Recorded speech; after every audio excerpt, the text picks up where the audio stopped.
Good afternoon. This is Chairwoman Jane Lichter. I call to order the meeting of the Board of Education of Baltimore County for Tuesday, February 25th, 2025. This evening's Board of Education meeting is being broadcast through the BCPS online live meeting broadcast and on BCPS-TV, Xfinity Channel 73, and Verizon Fios Channel 34. In order to efficiently conduct this meeting, all voting items this evening will be done by roll call vote.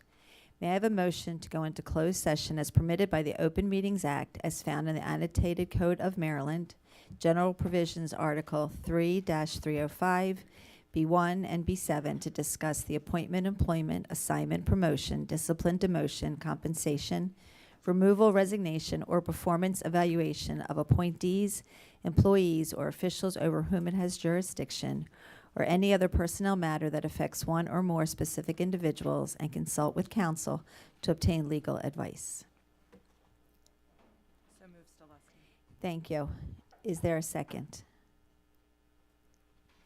Second. Thank you. May I have a roll call vote, please? Ms. Henn? Ms. Frempong? Yes. Ms. Booker-Dwyer? Yes. Ms. Harvey? Yes. Ms. Chikakulu? Yes. Ms. Stileski? Yes. Dr. Savoy? Yes. Mr. McMillian? Yes. Ms. Pumphrey? Yes. Mr. Young? Yes. Ms. Dominowski? Yes. Thank you. The next item is the approval of close, whoops. Sorry, Ms. Lichter. Yes. Thank you. Whoops.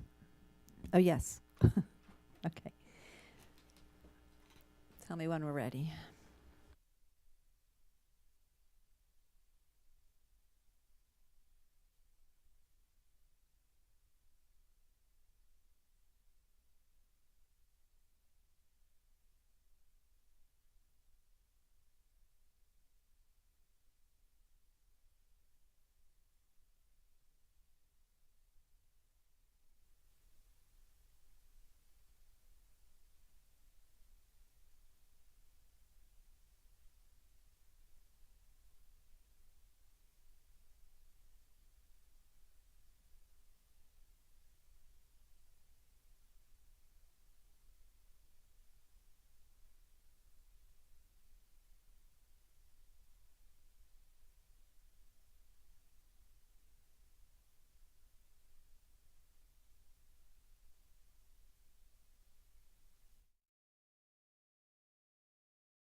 Got to bang. Okay. Good evening. This is Chairwoman Jane Lichter, and I now call to order the meeting of the Board of Education of Baltimore County for Tuesday, February 25th, 2025. I invite you to recite the Pledge of Allegiance to the flag to be led by Ms. Chika Kalu. We will then have a moment of silence in recognition of those who have served education in Baltimore County.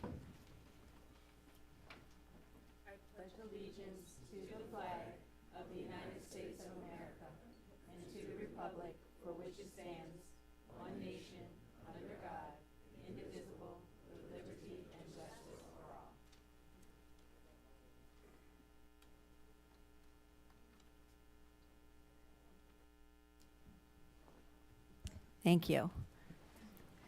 Before we start, I just would like to thank everybody for their patience and apologize for the delay. We really, truly try to start on time, but tonight we needed a longer closed session. So thank you for your patience. Tonight's Board of Education meeting is being broadcast through the BCPS online live meeting broadcast and on BCPS, Comcast Xfinity Channel 73, and Verizon Fios Channel 34. In order to efficiently conduct this meeting, all voting items this evening will be done by roll call vote. The first item... Are you watching and listening at the same time? The first item on the agenda is the consideration of the February 25th agenda. Dr. Rogers, are there any additions or changes to tonight's agenda? I am unaware of any additions or changes to this evening's agenda. Madam Chair, Yes. I would like to invite a motion to amend the agenda to add an item to propose a resolution regarding immigration enforcement in Baltimore County Public. Is there a second? Okay, thank you, Mr. McMillian. May we have a roll call vote, please, for the additional agenda item? Ms. Frempong, Yes. Ms. Booker Dwyer, Yes. Ms. Harvey, Yes. Ms. Chika Kulu, Yes. Ms. Dulesky, Yes. Dr. Savoy, Yes. Mr. McMillian, Yes.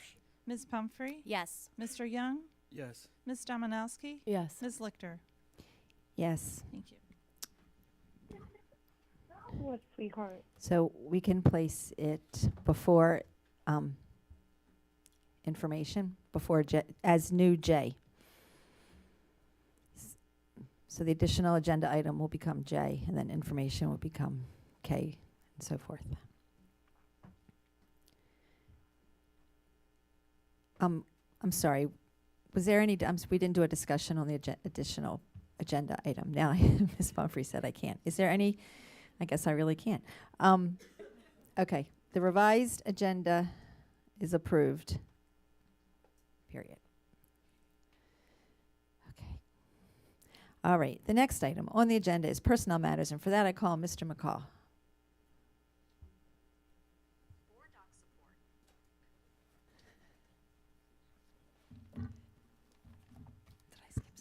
Good evening, Chair Lichter, Vice Chair Harvey, Superintendent Dr. Rogers, and members of the board. I'd like the board's consent for the following personnel matters. We have retirements, resignations, and certificated appointments. Do I have a motion to approve the personnel matters as presented in Exhibits D1 through D3? So moved, Stoleski. Thank you. Do I have a second? Second, Frempong. Thank you. Any discussion? May I have a roll call vote, please? Ms. Frempong, Yes. Ms. Booker Dwyer, Yes. Ms. Harvey, Yes. Ms. Chika Kulu, Yes. Ms. Dulesky, Yes. Dr. Savoy, Yes. Mr. McMillian, Yes. Ms. Pumphrey, Yes. Mr. Young, Yes. Ms. Dominowski, Yes. Ms. Lichter. Yes. Thank you. I going back one agenda item for those of you who are following closely. I skipped closed session. Earlier this evening, the board met in closed session pursuant to the Open Meetings Act for the following reasons: to discuss the appointment, employment, assignment, promotion, discipline, demotion, compensation, removal, resignation, or performance evaluation of appointees, employees, or officials over whom it has jurisdiction, or any other personnel matter that affects one or more specific individuals, and consult with counsel to obtain legal advice. The closed session summary and the open session information summary can be found on board docs under this board meeting agenda.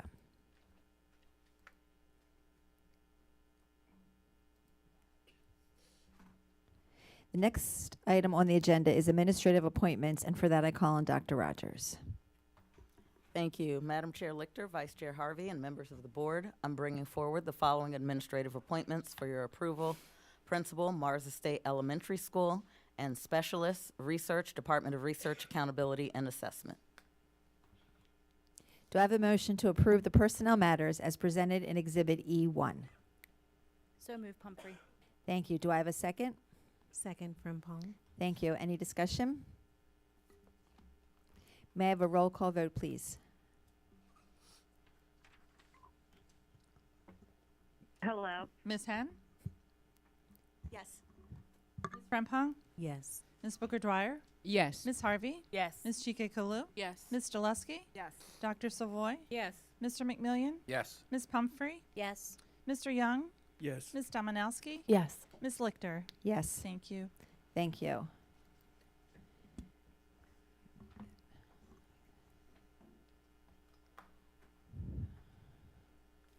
Dr. Rogers. Oh, sorry. Thank you. Our first appointment this evening is Shelby Bardoff. Shelby, please stand to be recognized. Shelby is attending with her father, Sam, and is being appointed as the principal. Please rise, sir. Thank you. And is being appointed as the principal at Mars Estates Elementary School. With 22 years of experience with Baltimore County Public Schools, Shelby's prior experiences include classroom teacher at Scotts Branch Elementary, Glenmar Elementary, and Dundalk Elementary Schools, and assistant principal at Hawthorne Elementary and Shady Spring Elementary Schools, and she's joined by both principals this evening. Congratulations. So, Shelby.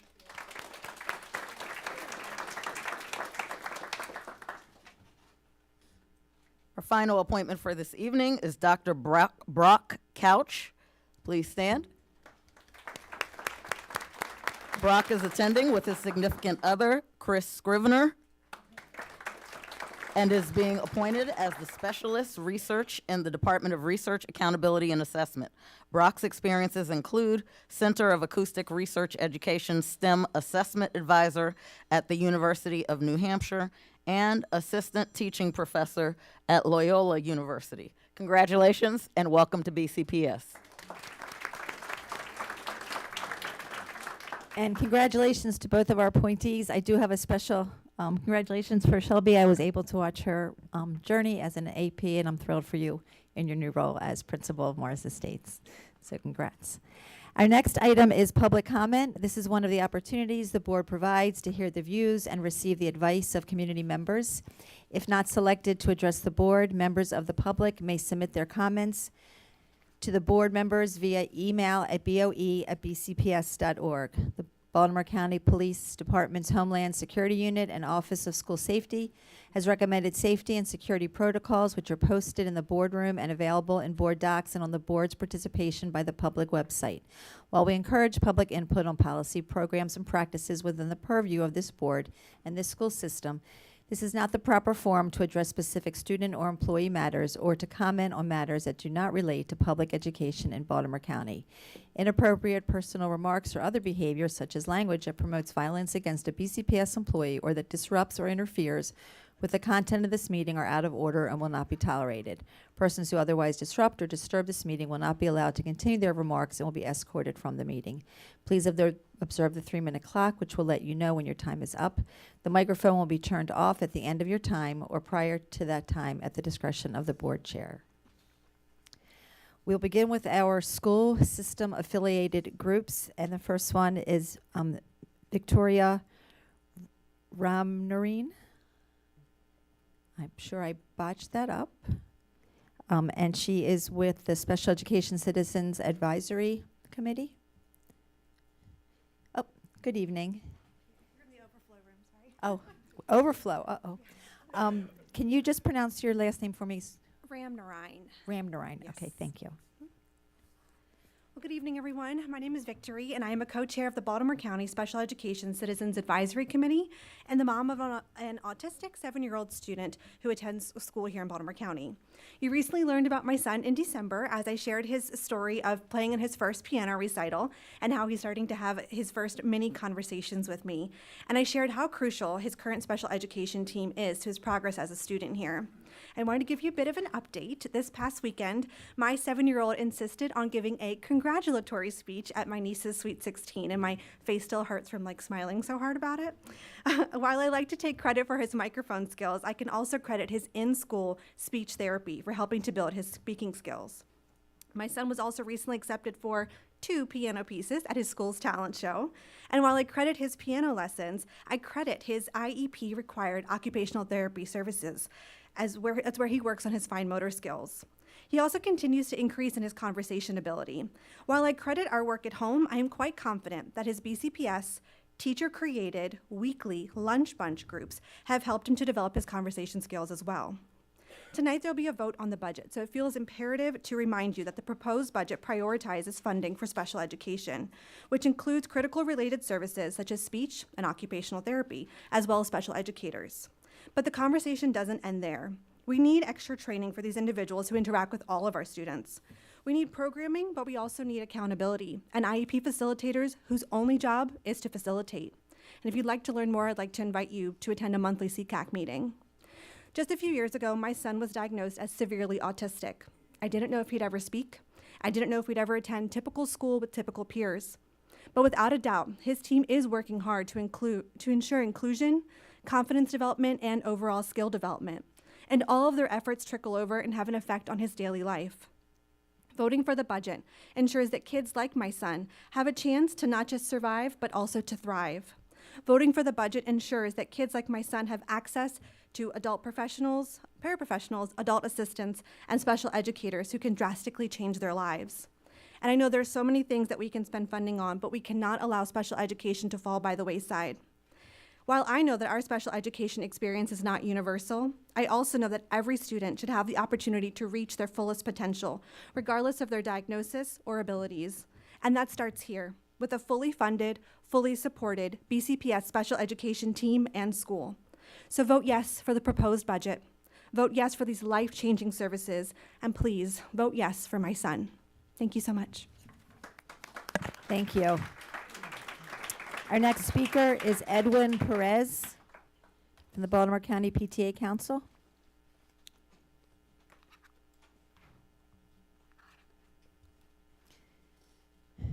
Good evening.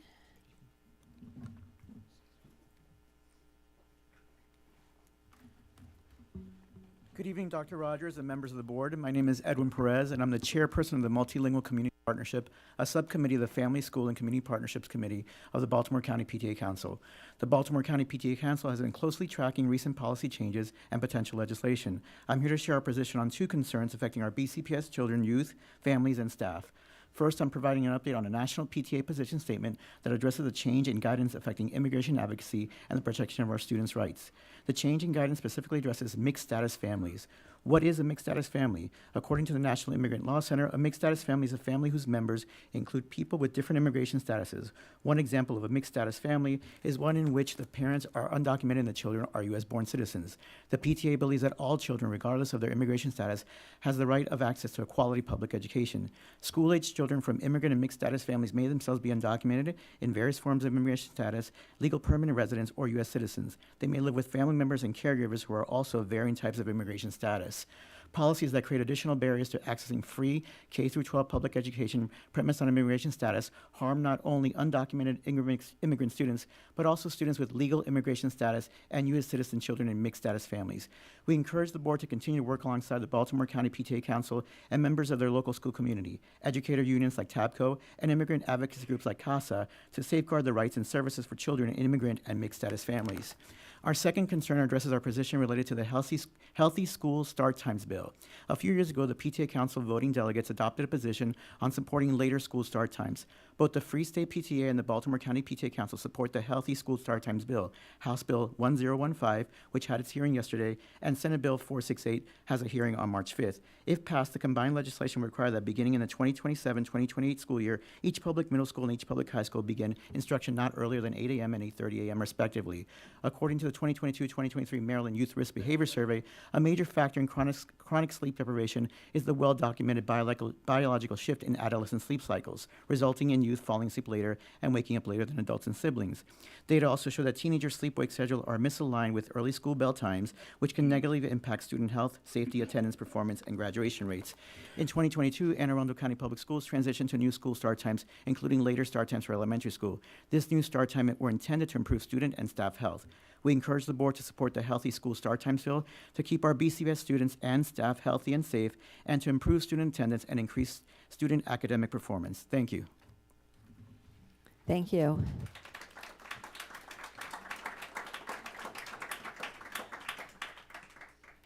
Our next speaker is from our union groups, and that is Cindy Sexton from TAPCO.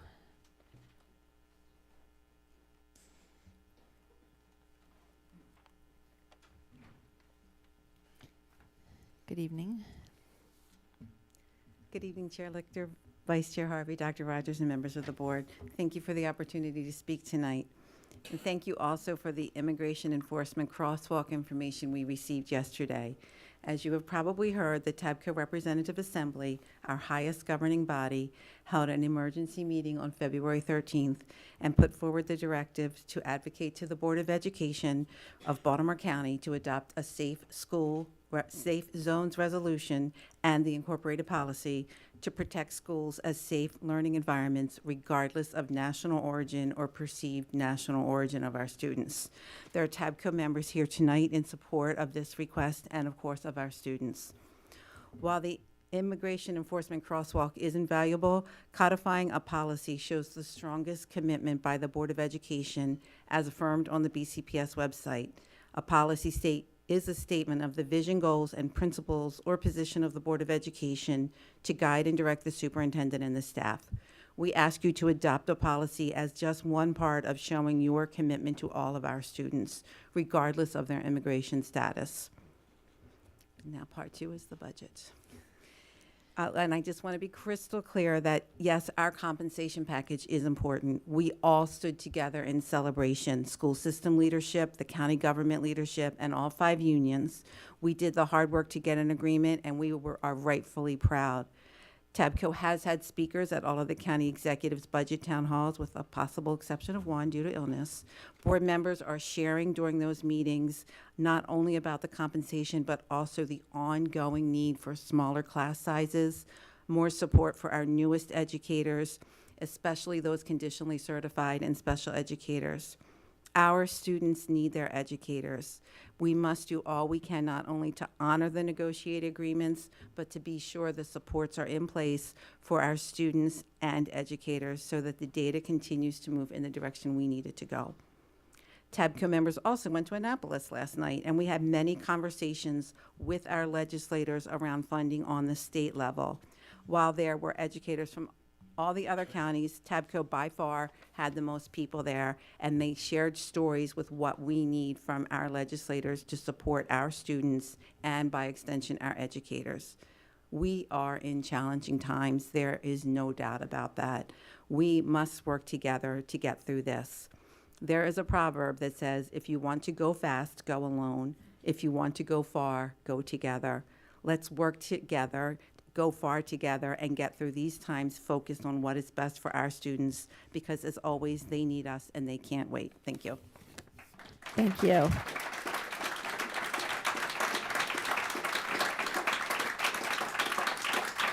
Our next group is nonprofit community groups, and the first speaker is Crisali de los Santos.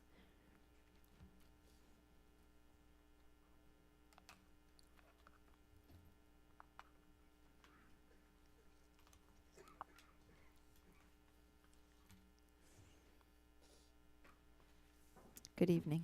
Good evening. Good evening, Chair and members of the board. My name is and I am the director at CASA for our Baltimore Central Maryland office. I am here joined today with parents, educators, our members of TAPCO, and most important, students for Baltimore County, just to say that we need you guys to step up and make sure that you guys do everything in your power to protect immigrant students. Most of you might already know about CASA, but if you don't, we are a nonprofit organization, national organization with deep roots here in Maryland, specifically in Baltimore City, Baltimore County, PG County, and other counties in the area. And we work every day to make sure that we fulfill and empower our immigrant and working class families to be their own leaders of their liberation. Immigrant students already face significant challenges when it comes to language barriers, cultural adjustments, and navigating a system that was not created thinking about their needs. On top of this, they live in fear, constant fear that their personal information might be shared with ICE, which could endanger their safety and their family's safety. This is a burden that no students or family members should have to carry. We've been working closely with a lot of educators in Baltimore County and administrators across several schools, providing Know Your Rights workshops, resources, and creating family safety plans. While many school staff and members are eager and ready to support the immigrant community, we need to make sure that there's a strict guidance for all Baltimore County public schools so that everyone knows how to support and how to keep children safe in school. We can't be in every school, so we really rely on your leadership to make sure that every student has access to the resources that they need. And it's time for the board to be proactive and not reactive. And being honest, this is already too late for our students. Waiting for another incident, it's no longer an option. We need to make sure that there are both actions, ensuring that there is a resolution, but also thinking about a policy that really it's built up into how we can support our students, how every member of the school system knows how to support, how to share resources with family, and what to do in case ICE does show up in a school. This is not just about making a choice tonight. This is about fulfilling your leadership responsibility and protecting our most valuable members of the school community, which are our students. And also making sure that students and family know that they're safe, knowing what are the protections in place to support, to keep ICE out of school. I'm here today again with many students from Baltimore County, and I hope that you guys get to listen directly for them. For me, it's extremely important that students are also a voice in the table. I've asked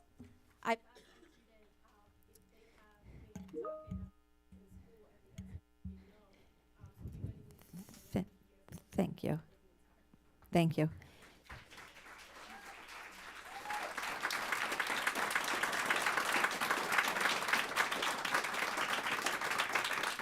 Our next category, we have one person that is signed up for a nonprofit community group on the wait list, and we have a space. So the next speaker is Ahasomik Dahan.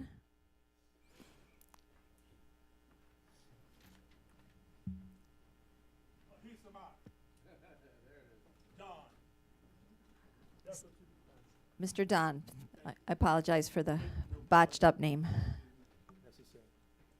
It's a little difficult. Thank you all. Thank you. And Madam Chair, thank you and your colleagues for this moment to talk about our program. City Ranch is a nonprofit program using the equine industry to bring programs of STEM, career opportunities that exist in the equine world, the traumatic ability of the horses to help bring about changes in the youth and adults too, for that matter. Excuse me. And we found out that livestock on the campuses of Baltimore County is not permitted, and we want to take the necessary steps to make sure that this kind of activity is available for all of the students in Baltimore County, in that where we have the traumatic services through the horses. The STEM program is in a function of horses, the things that are involved in the developing the equipment, the research that is done for the medicine that the horses have to take for various conditions. And also the career. Maryland is the second or third largest equine program horses in the country. And the children are not getting exposed to it. This is a way to get them exposed. We bring programs and we have license, we have insurance, all of the necessary parameters that are important to make it happen. We have doctors, horses are vetted by the veterinarians so that they are sound and safe. The individuals who are working with the children have been evaluated for their skill set as well as meeting all of the necessary positions that they health, they know criminal background, etc. Those kinds of things are checked out before the person can come and work on the Baltimore County School to work with the children. All of those things are in process. And what we want to do is start the conversation of how do we get the door open so that we can make this sign of service available for the children in Baltimore County. Thank you. Thank you all. Thank you. Next are individual citizens and student groups, and our first speaker is Mr. Hopewell, who is online virtually. Good evening, Superintendent Rogers, Chair Lichter, Vice Chair Harvey, and board members. My name is T. Russell Hopewell. I'm a former teacher and principal in Baltimore County Public Schools. I'm here today in full support of Superintendent Rogers' fiscal year 26 operating budget. This budget supports critical areas of our school system, in particular, supporting, hiring, and retaining our teachers. This budget also supports community schools, which are a huge success, invest in early childhood education, special education, and our growing ESOL students. This budget invests in our students' future by providing essential resources needed to sustain recent academic gains and will ensure that we keep moving forward, not backwards. The recent State Board of Education report card on local schools saw BCPS make critical gains in our academics by closing the achievement gap, increasing our graduation rates, and also increasing our star rating across the board and lowering chronic absenteeism in Baltimore County Public Schools. 66 BCPS schools earned a 4 or 5 star rating, a significant improvement over the previous years. It is imperative that we fund this fiscal year 26 operating budget, especially after receiving those noteworthy Maryland state test results. BCPS is at a critical point in our school system history. Budgets are tight. The state has a $3 billion structural deficit that makes it even more urgent for local school systems to be fully funded. We must not retreat now. We must keep moving forward. Our future depends on what we do today. In closing, thank you, Superintendent Rogers. Thank you, school board members, for being good stewards of PCPS by investing in our own precious assets, our children. Have a good evening. Do the right thing and fully fund this budget. Thank you. Thank you. Our next speaker is Miss Sharon Serhoff.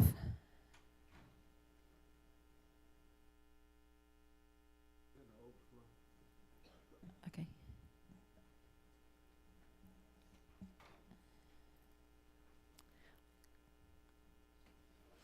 Good evening. Good evening. Long time no see. Thank you for letting me speak tonight. I want to give you a picture of what DEI is in the schoolhouse. Kind of inform you and give you food for thought. I often hear in my profession, following a 504 or an IEP is unfair to the rest of the class. We need to change that mindset. Let me tell you what DEI actually means in the schoolhouse. closed captions, flexible class schedule. I need to be in the schoolhouse half day, or part in the morning and part in the afternoon. Extended time. Use of devices, and that includes cell phones, for things like taking pictures of notes, typing information, audiobooks, magnifying print, organization of assignments, communication when I'm not verbal, accessible buildings and entrances. I can't tell you how many times I'm late for an IEP meeting because I have to climb stairs from a handicap parking space, which, by the way, is also DEI. Stair lifts, special transportation, diverse instruction and placement, additional adult support, my favorite. Realizing that individuals with disabilities are individuals first and not on a disabilities list.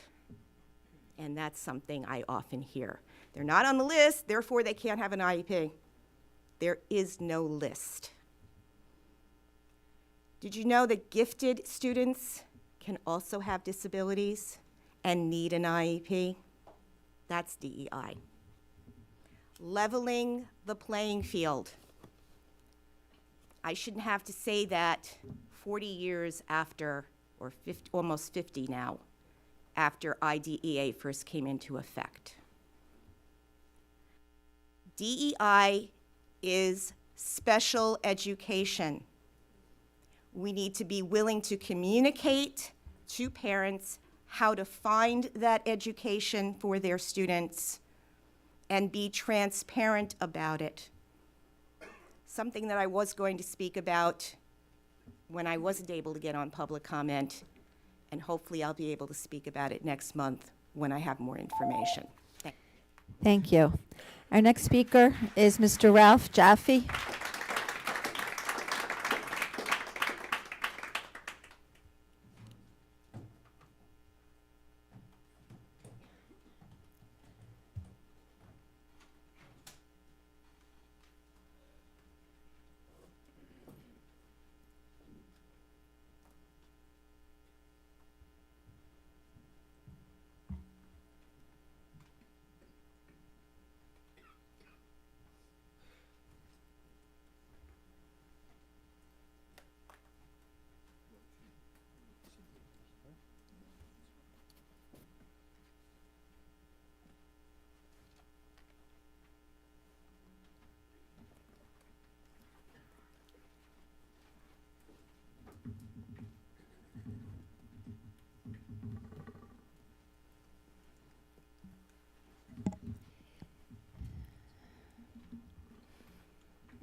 Good evening. Let me know when to start. You can start now. All right. First, I want to make sure that I mention the following three people. That's Tracy Gover, and that's also Brenda Stifler. They've been helpful. However, the fact that there have been, please, board members, please make notation of this. There have been at least 126 different individuals who made a phone call to either the board or to Dr. Rogers saying one of two things. They want this program adopted, or they're saying they want Dr. Rogers to meet with me. The last person who called, I was there, a neurologist called up on Sunday night. I was there when he made the phone call. So yesterday, I got a call at 4:30 from Brenda Stifler saying, Mr. Jaffe, you don't have to get the superintendent's approval. There's a process that you have to go through. I said, well, what's the process? She said, well, you'll have to ask the person that's going to call you today. And I spoke to Susan Hahn for an hour and a half. 1 hour and a half I spent talking to her. And she said to me, she's going to have to get more information because she doesn't know what the process is. What I think is it's a flawed process. Ladies and gentlemen, this program is designed to take kids who need help and make them productive citizens so they don't wind up being like a 15-year-old girl in Madison, Wisconsin that shot 2 students and 3 students and wounded others. But in order to do this, you've got to understand what the program is. It's designed to take these kids and give them something they've never had before, real love. Giving it, in other words, we're not changing the curriculum, we're changing their mindset, their attitudes, so they feel that I can become a productive person. And this program isn't going to cost the taxpayers 1 penny. And this has been going on for more than over a year now. And we still, as far as I'm concerned, are not where we need to be. I'm going to say this for hopefully the last time tonight. Heaven forbid, if 3 months from today, there's a horrible shooting in one of the schools in Baltimore County. And this board has not done what they need to do to get this program moving before it's too late. It's not going to cost you any money. It's going to save lives. I can't understand why we can't get this done. So I'm asking you again, do you have any questions? I want to commend Ms. Harvey. She asked me a question the last meeting I attended. So what are the roadblocks? Thank you. Our next speaker is Heidi Owens. Hi, everybody, and good evening. My name is Heidi Owens. Just 1 second.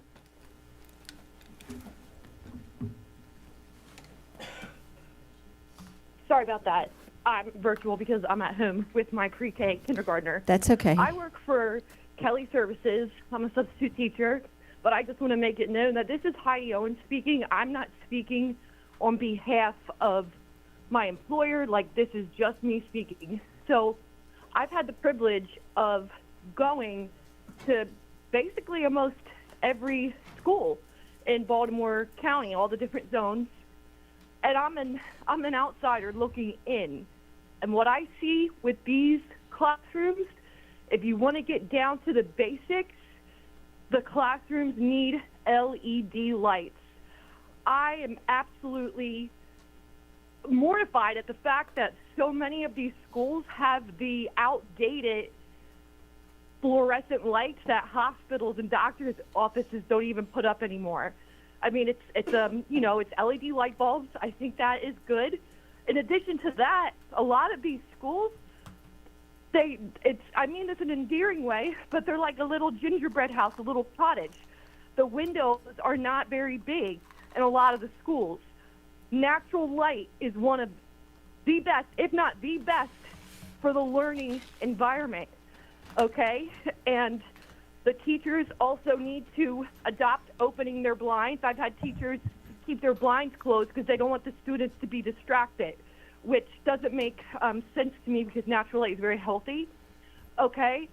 So infrastructure, definitely the lights.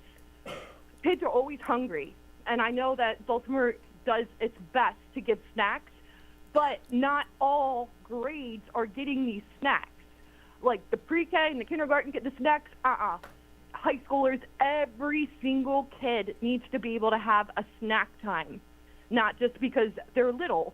And I know because I see these kids, they start getting irritated by like 2 hours before dismissal is, I like to call the chaos hour.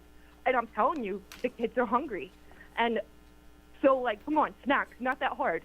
And then the last thing, I really want to get on board with everybody changing the mindset. So I am becoming a graduated Silva Method meditation instructor, okay? So basically, the Silva Method is a very simple technique that teaches kids as early as preschool how to close their eyes, count backwards, and associate something in their brain that needs to be changed for the better. Actually, the Eagles, who won the Super Bowl this year, they actually Thank have you. a Thank you, Silva Ms. Owens. Yes. And I know so- you can't see it, but a lot of our audience closed their eyes when you said close your eyes and count backwards. So thank you for that hint. Our next speaker. Oh, okay. Thank you. Our next speaker All right. is Mr. Lloyd Allen.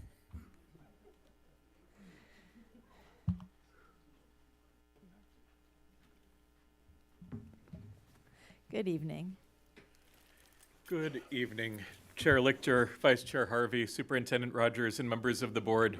Thank you for your time. I'm Lloyd Allen, he, him, special educator in mathematics, speaking as an individual. I began my career at a comprehensive school that had programs to serve several distinct populations. One of those populations was students who are now referred to as multilingual learners. As an algebra teacher, I was often a student's first English language math teacher. Some students already knew the math, but learned classroom English and BCPS routines through my algebra, as the symbols and content were already familiar to them. The ESOL chair helped me to learn to slow down my sentences, to separate my words. This also helped students who were not identified as multilingual learners, but who found my language of mathematics to be novel and difficult. Our students of Baltimore County are the future strength of Baltimore County, all of them. My students now are computer programmers, college admissions officers, math teachers, military police, pre-K teachers, bankers, lawyers. The persons who had been my students slice meat at the deli counter, help customers to understand their prescriptions at the drugstore counter, create and crack codes to keep our country safe, and own businesses that keep the economy moving. In order for today's students to become tomorrow's society, they need to feel safe while they learn. This applies to each student who walks through the doors of each and every classroom. Thank you, Dr. Rogers and administration, for providing guidance over the course over the last month, affirming that Plyler v. Doe applies and that our students have the right to learn.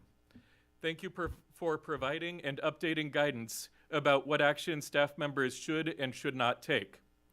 These emails and procedures are very important, but emails sent now will not help staff hired in August. Our students need a resolution that they are valued, and our future staff need policies and rules so that we know the actions that we take are backed by you, our employer, our board. Thank you for posting electronic resources so that we know that we have a place to point students with questions. Please require these resources in the policy. Thank you for reminding us of the procedures for protecting our students and their families through safe handling of appropriate information. Thank you for directing the leaders at our work sites to give us the procedures that we need to follow if there is an incident, and in particular, which personnel are and are not involved in such incidents. I hope that we never need to implement these procedures, but I would note that model policies have been developed around the nation since at least 2017. This is not a new issue, it's just something for which we're now feeling the urgency. Board, I again as an individual look forward to your codified guidance and will appreciate your legacy on setting an appropriate resolution, which is belief and policy. Thank you. Next are public comments on Board Policy 3160, review and approval of school-sponsored activities. And our first speaker is Ms. Heidi Owens.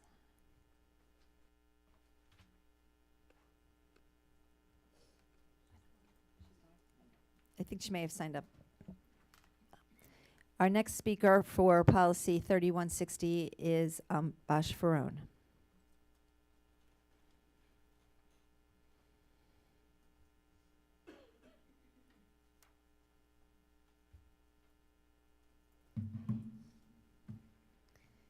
Good evening. Good evening to all. Thank you all for your work. I don't know if you can hear me. Policy 3160 speaks about the board prohibits activities identified as high risk. That's line number 14, 15. So, Madam Chair, PRC, I'm just really asking. My thought is, the policy basically specifically says about high risk. How about medium risk, all right? Does that mean medium risk doesn't really count?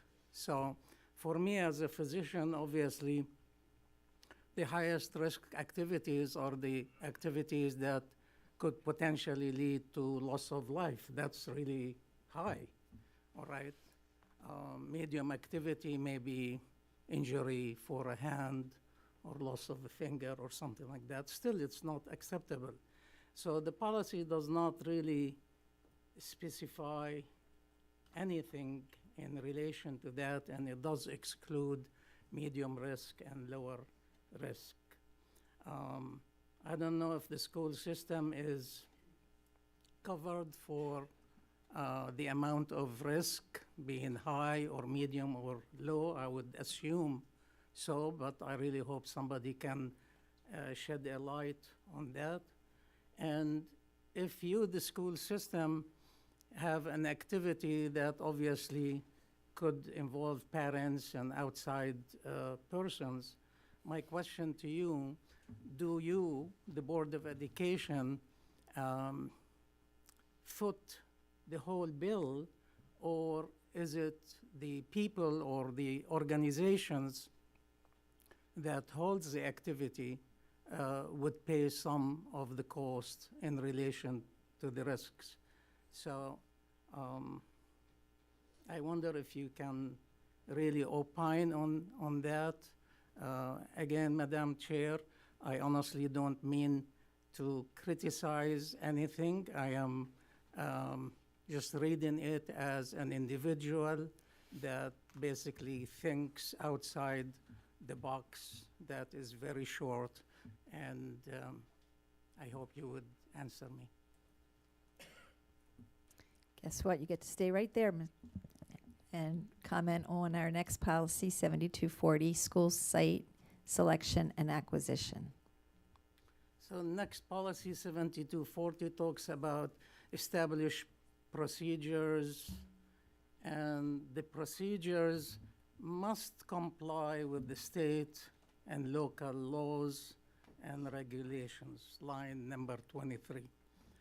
So, Madam Chair, I asked you this multiple times before, and I've never really received any answer. Actually, I don't really receive any answer to any of my emails, and I don't know truly why.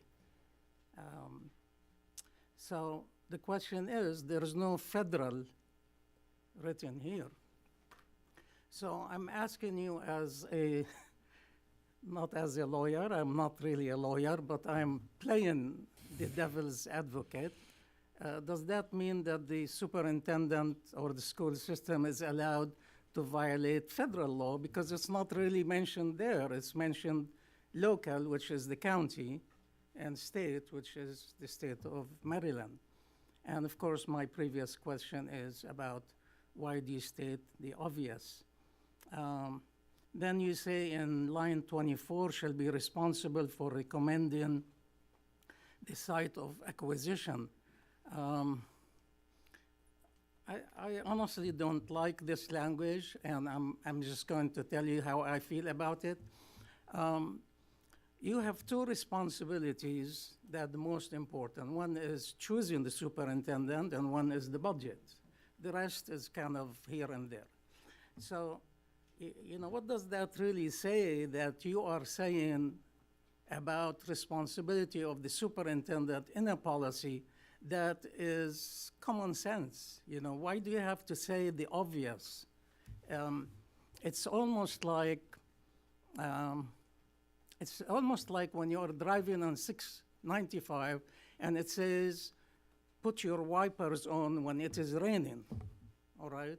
Does that really make sense? Is there somebody that is foolish enough that it's raining and they don't put the wipers on? I guess maybe there is, but we have a very good and educated and capable superintendent, and the policy, I think, is stating something that is trivial, in my opinion, as a citizen looking from this side towards you. I don't know why you do that, and I'm worried that there is no word federal there. I think you should have federal. If you have state and you have local, you should have federal. I don't think you should be allowed to violate federal law. Thank you. And the third policy for comment is 7310, design and construction costs. Policy 7310 says, line 15, shall establish guidelines for the development of system for estimating the cost of individual capital projects. And again, it's similar to my critique before.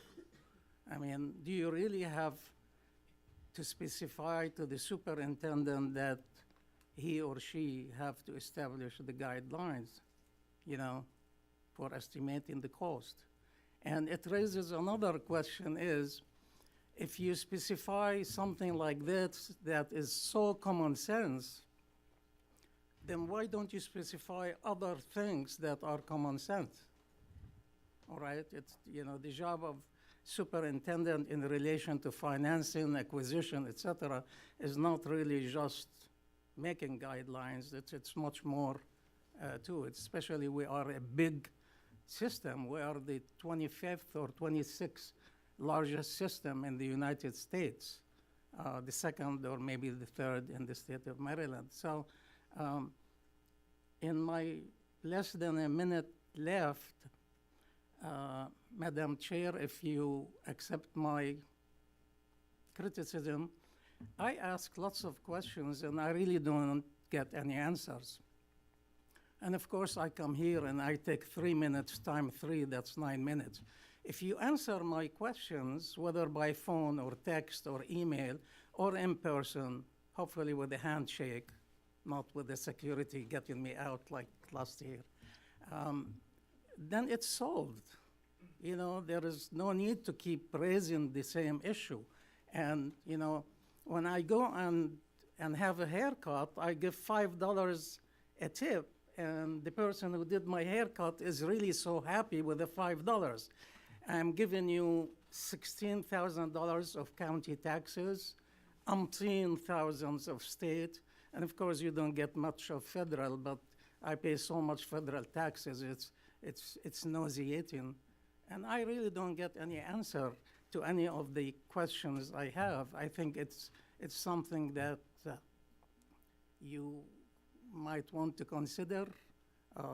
Councilmen, they answer.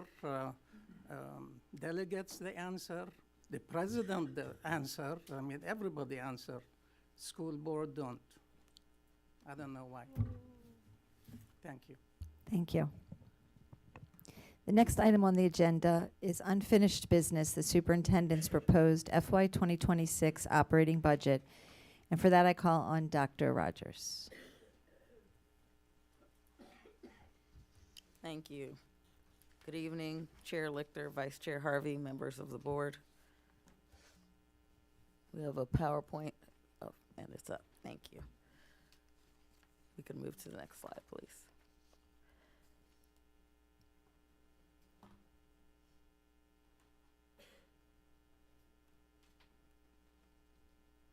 All right, it's working. This evening, want to review some important information regarding the fiscal year 2026 operating budget with everyone who is here and watching from home.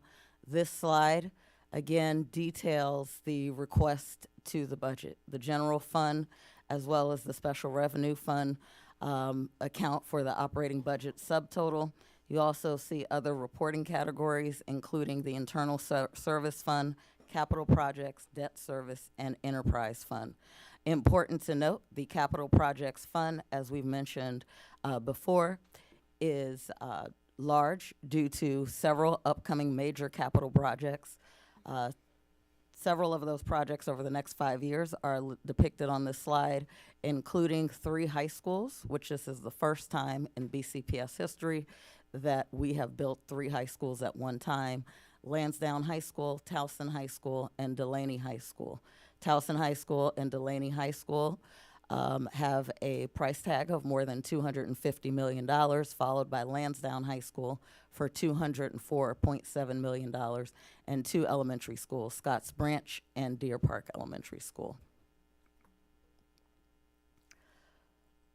Before we talk about the process and next steps, I think it would be appropriate to ground ourselves in why we are making this request on behalf of the 111,000 students that we serve. This slide depicts different external markers that account for our progress as a school system. You have seen these measures before, with the exception of graduation rate that was released today by the Maryland State Department of Education. We are extremely proud of our students, as well as all of our staff members who have worked so hard to ensure that for a second year in a row, Baltimore County Public Schools has made progress in graduation rate.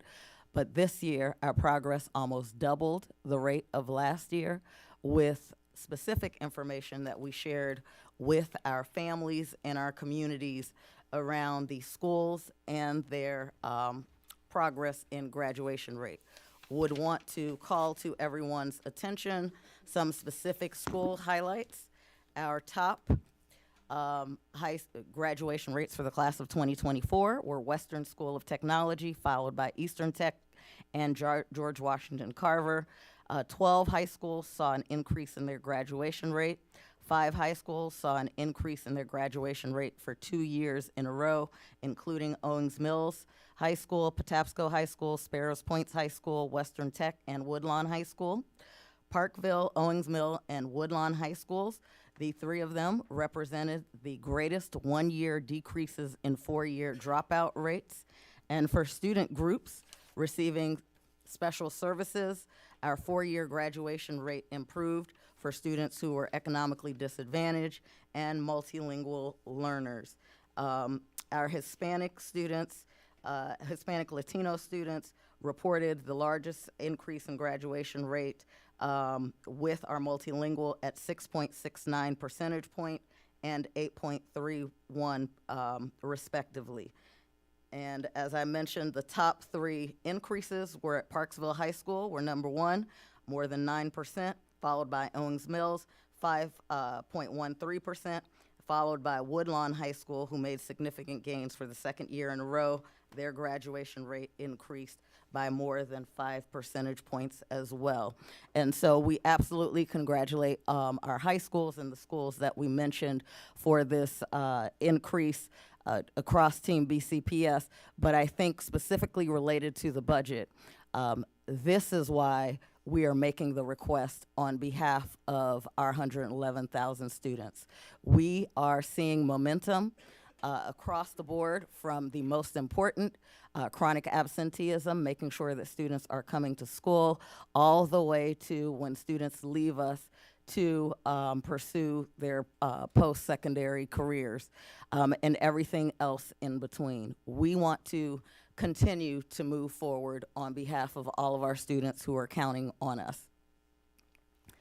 This proposed budget prioritizes 2 main things. It prioritizes recruitment and retention by honoring year 2 of a 3-year compensation package for every single member of Team BCPS. That's all 20,000 employees here. We shared the survey results that more than approximately 3,000 stakeholders responded to around the budget.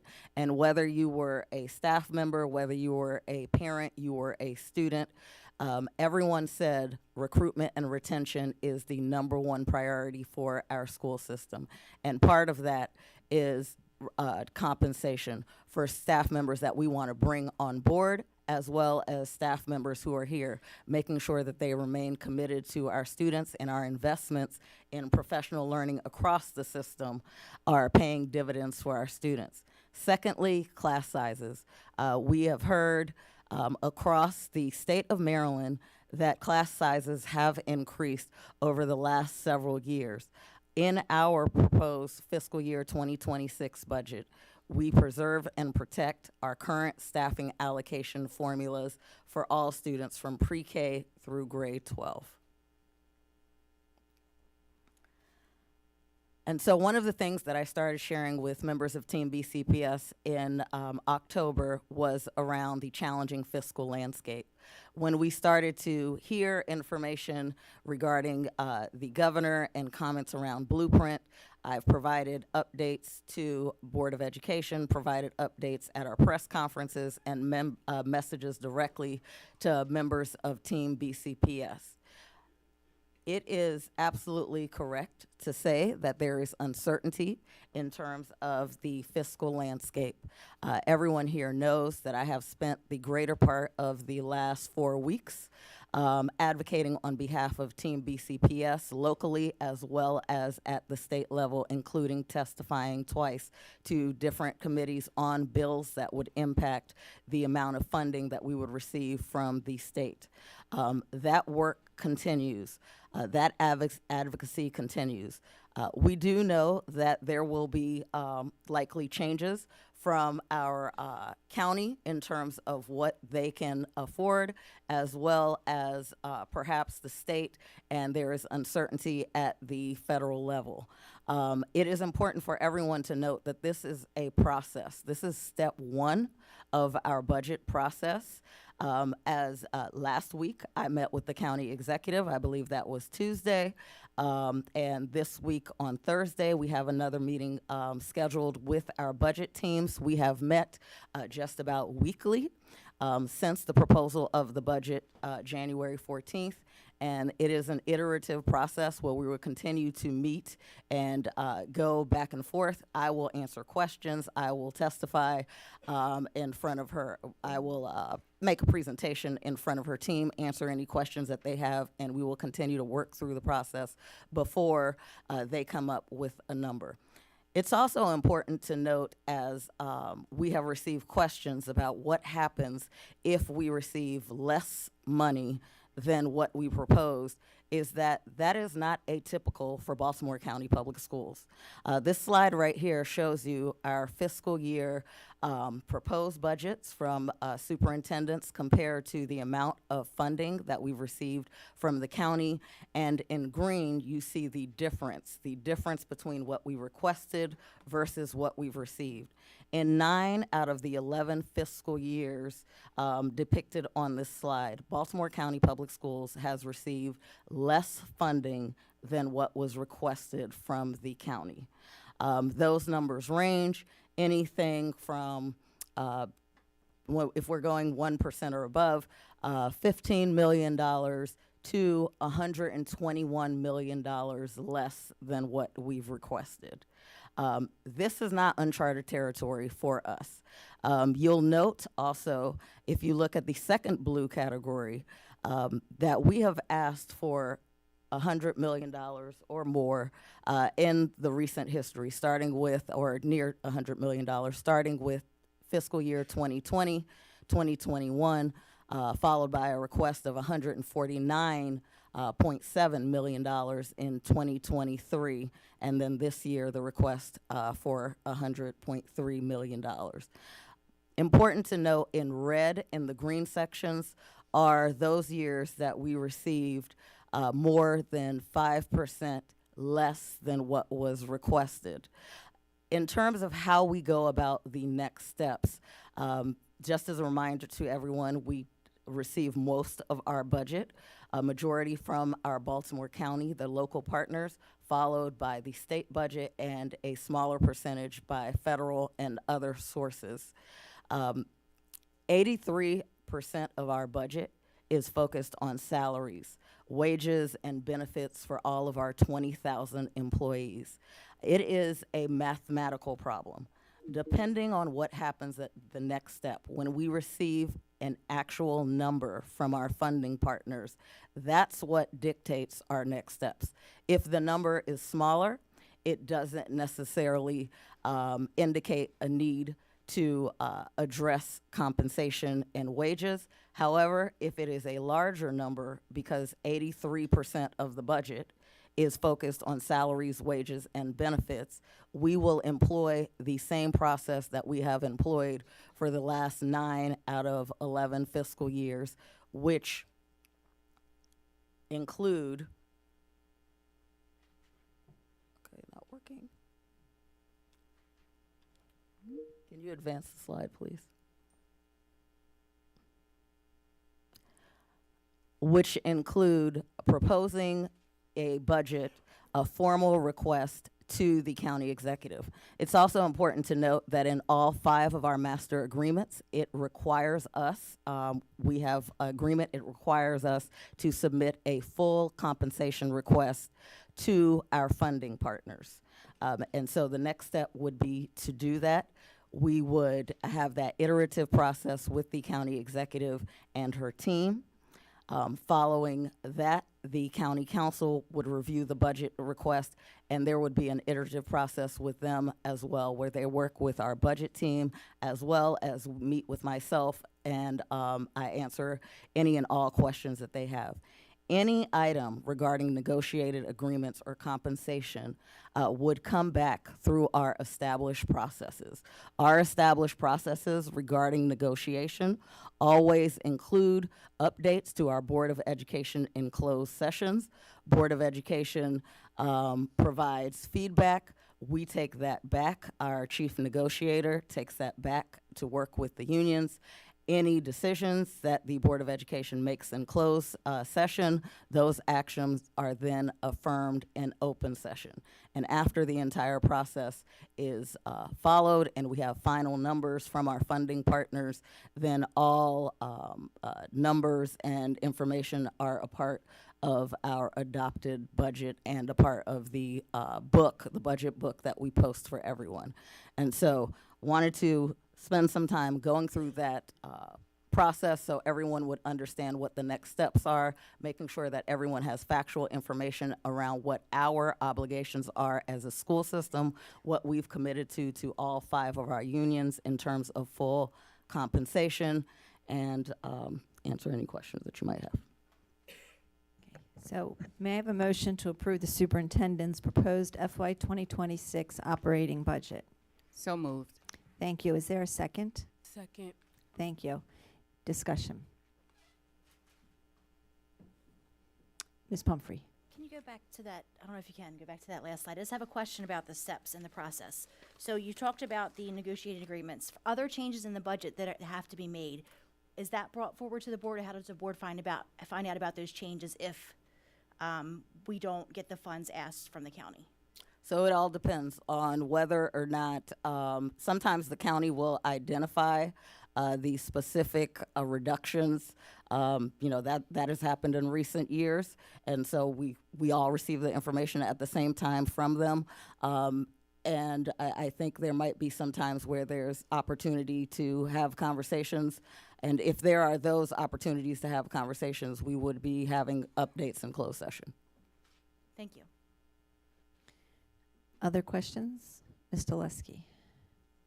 Thank you. Just a follow-up question to that. So if the funding from, for example, the county changes, would we then come back to, would we then come back to approve based on amendments that need to be made because of the fiscal changes? Or would that just be negotiated between your budget team and the county executive, and then we would just be kept informed but not necessarily have to approve? So you would have to approve, and it's a mathematical formula. So it's based on the number of the reductions. So any large number is going to require us to look at the largest part of our budget, and we would go through our established processes for that. Okay, so we would go through the process again. Yes, so Okay. where Ms. Bielski always comes in close, she provides an update, gives you a status union by union. Mr. Saris would come forward along with Mr. Tantliff, cost things out. You would provide reaction and feedback to that. They would go back. It would be an iterative process. In closed, you would take a position, and whatever that position is would be affirmed in open. Great, thank you. Ms. Henn? Yes, Dr. Rogers, thank you. Does the current budget include any reductions in school-based positions from 12 months to 11 or 10 months? And if so, can you share with us which ones and the cost savings of each? So I wouldn't be prepared to talk about classifications. Are you speaking about reclassifications? Reclassifications, and I understand that this may be an issue that's in dispute, and can you speak to that? No, I wouldn't be able to speak to that outside of negotiations around reclassification. Can you confirm that this is an issue that's under negotiations, just to confirm or deny that is? Since I don't have specific information to what you're speaking to, I wouldn't be able to confirm that at this time. Are there any reclassifications included in this budget that we're about to vote on of school-based positions?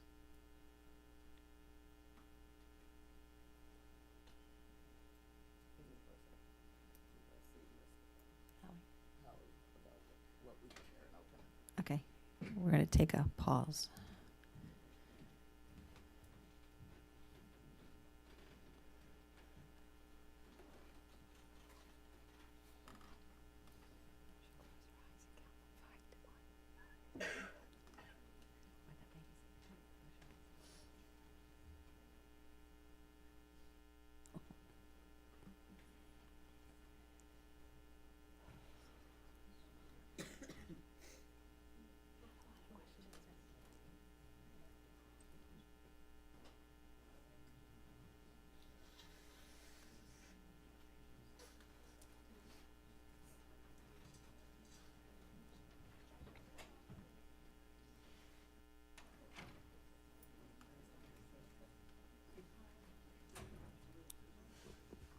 So at this point, that may be a strategy considered, but given that we have not notified any staff, we wouldn't be able to provide any additional information.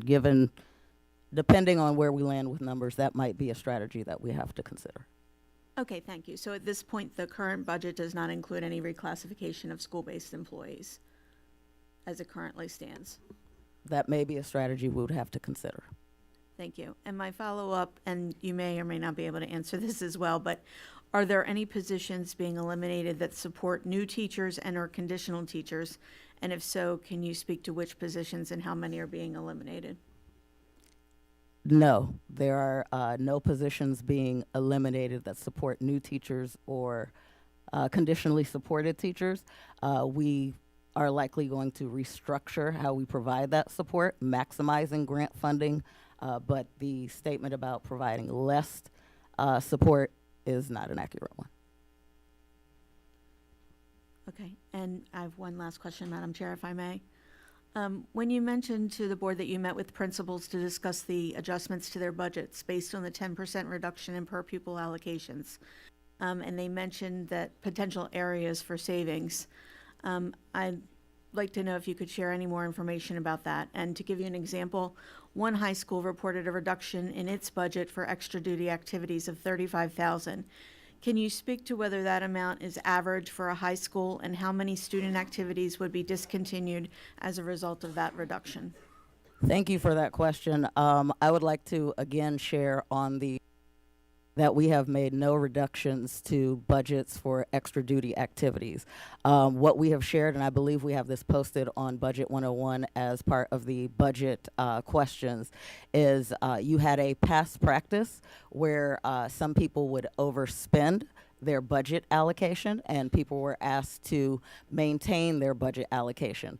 As a matter of fact, this budget includes a line item, I believe it's $1.06 million, which is a repeat from last year for mandatory EDAs. So schools, all 176 schools receive funding for 3 mandatory EDAs that they don't have to take out of their school-specific allocation.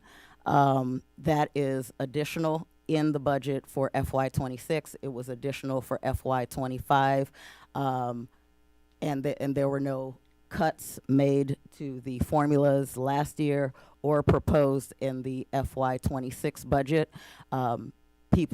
Schools were asked to adhere to the budget and not overspend by I think you mentioned $35,000, as that has an aggregate impact. So no one should have to cut if they're remaining within the budget. The extra duties allocation has a handbook that provides some guidance in terms of accountability, in terms of student participation, meetings, etc.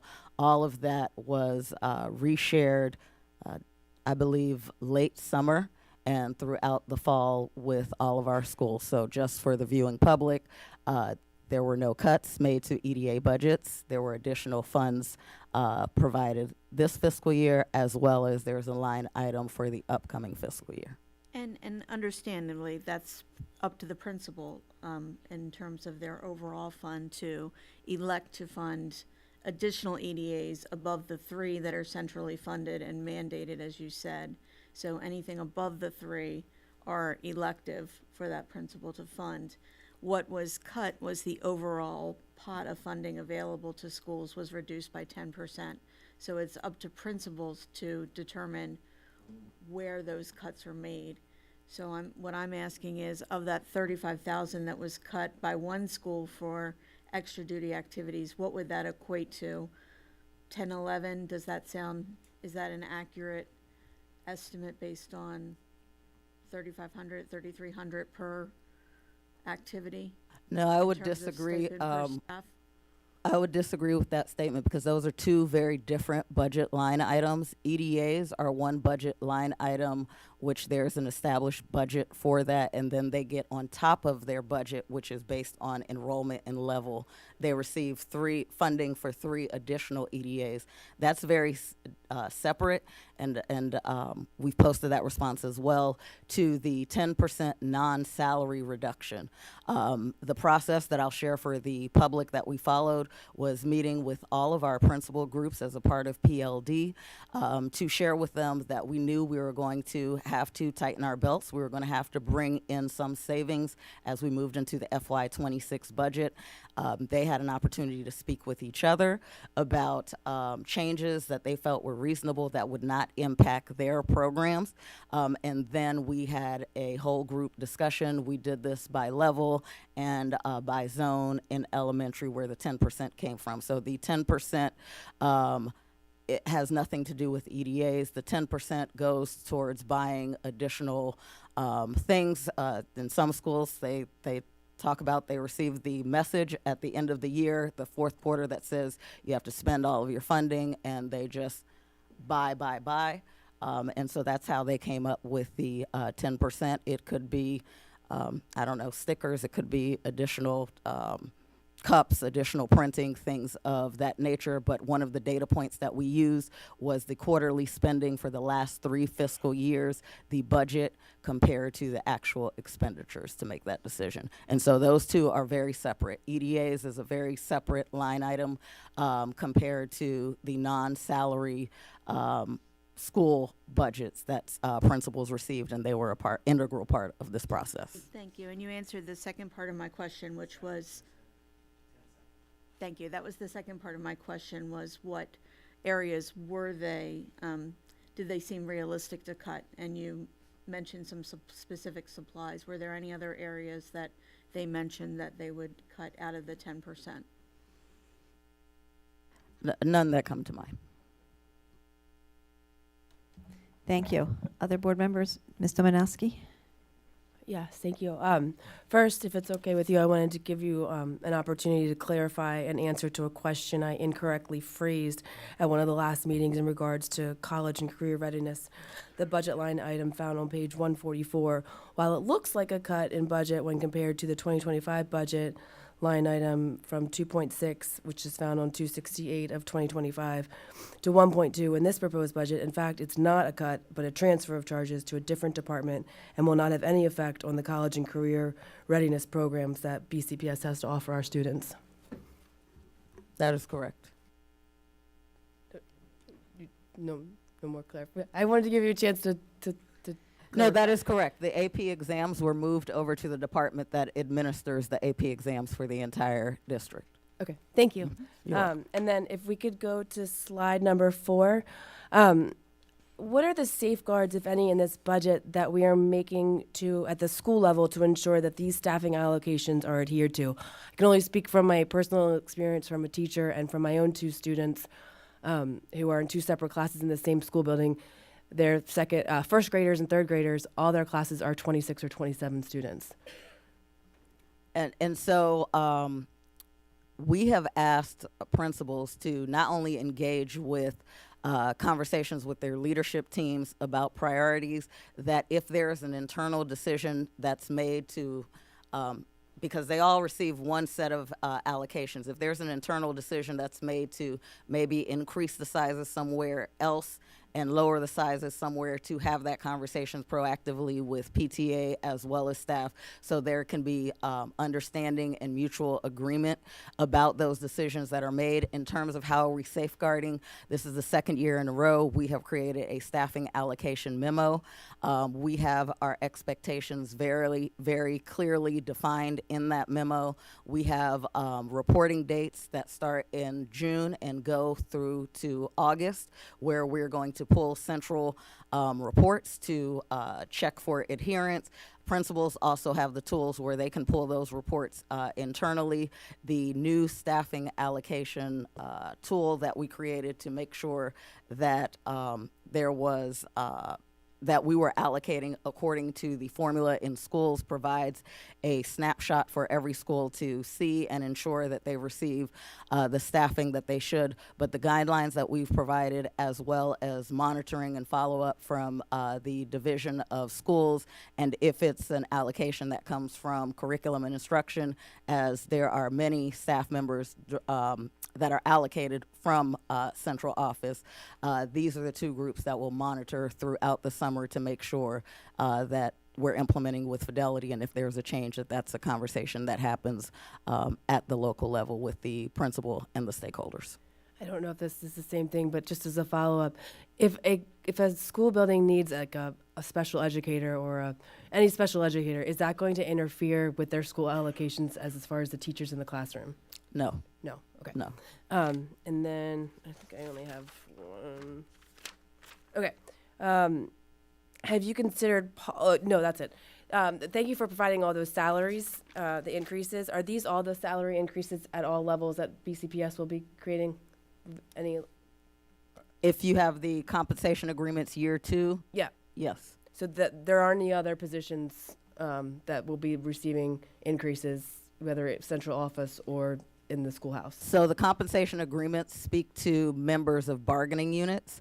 And so that covers, including non-represented that go with case. So it covers all 20,000 employees of the school system. Just the union, and non-represented, they follow case. But there was, like, the superintendent's was posted and the chief operating or chief academic officer. I didn't know if there was other receiving increases as well. So anyone who's non-represented would be in, there's a line item that says non-represented, and they follow the case agreement. I just meant in central office. Yeah, in central office, you have people who are in case, you have people who are in tab code, They you all have are people entitled at to increases as ESPBC. well. That's what I'm asking. All 20,000 employees. Okay. Yes. Thank you. You're welcome. Mr. McMillian? I'm looking at the chart on page 6, the operating timeline, budget timeline. Please try to help me understand this. We're being asked tonight to vote on a $3 billion budget. And the piece that I find a hard time putting together is, once this leaves us, it goes to the county executive. And the county executive has already come out in the paper a week and a half ago and said that, she's not going to honor X number of dollars. We can expect less. At what point in time do we have the opportunity to address the difference? And I've seen it in past years that, things have, now you mentioned that the county executive might, cut something, or the county council might cut something, or you have the opportunity at times to negotiate things. Where are we in that negotiation process? So that's what I pointed to earlier, that we bring that back through closed session. Ms. Bielski gives the updates as she's done in the past. And so anytime it's a large number, it's going to likely impact compensation, and that's where negotiations happen. Okay, so we vote on it tonight, and then later at some point, those numbers will be presented to us, but we don't have an opportunity to really engage on those topics. I mean, And we there's never not a whole do. lot we can do at that point, right? I mean, we never do. And taking a look at the last 11 fiscal years, 9 out of the 11 fiscal years, we received less than we requested, and at least 4 of those 9 years are by significant numbers. There was a year that we received $121 million less than we requested. We didn't even request $121 million from our funding partners this year. So I'm assuming that you already have a plan on, if the money's less, on how you're going to adjust it? I wouldn't say that I have a plan. I would say that it's prudent to think about what kind of numbers would require us to talk about compensation, and those we would go through the process of negotiations with all of our union partners. So I don't have a number. Once they provide a number, then I'll have an idea of what our next steps are. Thank you. You're welcome. Ms. Harvey? Thank you, Madam Chair. Just so I'm clear, because I understand our obligation to provide good governance for the budget. We are submitting this budget based on the commitments that we made to our staff and our leaders, our students, and our families. And should the county decide that they're not going to fully fund it, then the process is that whatever the difference is, whatever the recommendations are, they would come back to this board, and this board would then have to approve it as the revised budget or the updated budget. So there is no point in time where we would submit the budget, the county would say, we're going to give you this much, not what you asked, and then you submit a revised budget without the advice, the approval, the feedback from this board. That's correct. Thank you. Ms. Frimpong? I just had a question about the allocations. So on slide 4, where it talks about those staffing allocations, it's a little bit different from Ms. Dominowski's, but it does still deal with special education. So not necessarily special educators, but do these numbers change at all if there are, for special education students who are in these classes but are still, like, they're not separated or self-contained, it's inclusive. So they're in these classes as well. Do these numbers change at all? Yeah, so the way that staffing allocations work, we count for every single student that's enrolled in the school, whether you are a multilingual learner, which you have specialized classes, ELD classes, or you're a student receiving special education services.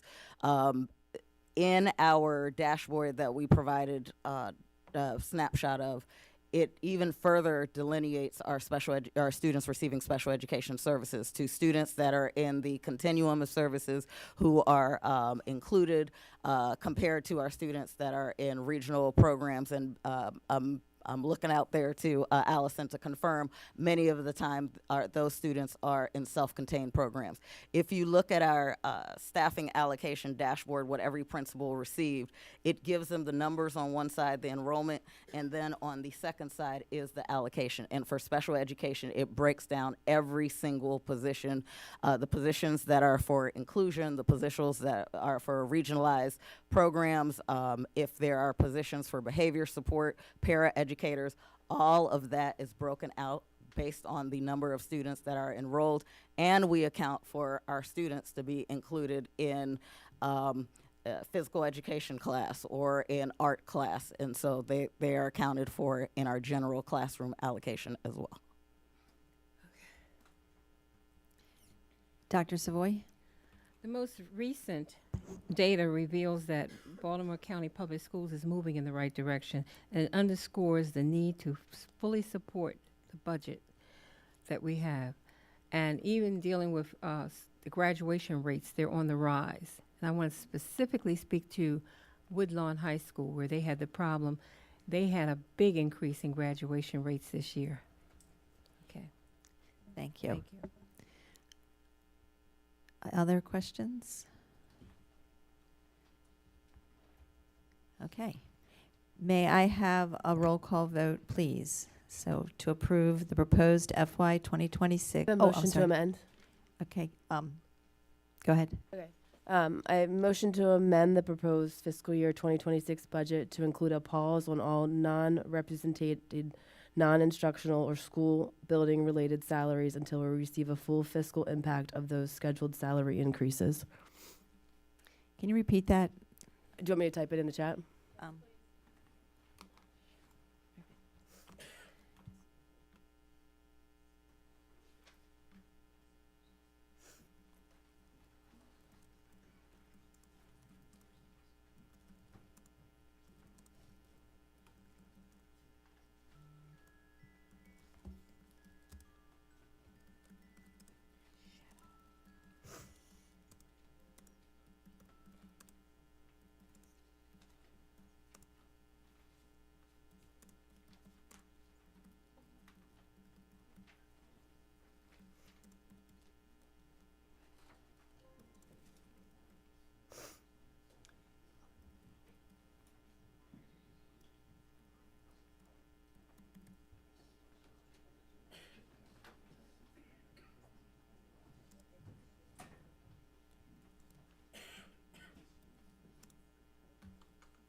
Thank you. Thank you. She goes.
If you want me to speak to it, I mean, we'd have to go through the.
You get that feeling.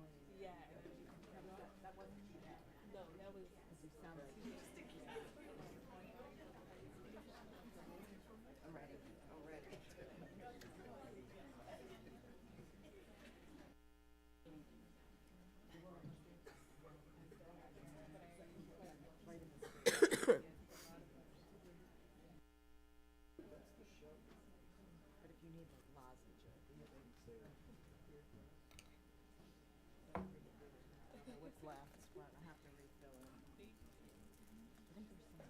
Is there a second motion to the motion from Ms. Domanowski, which is written in the chat?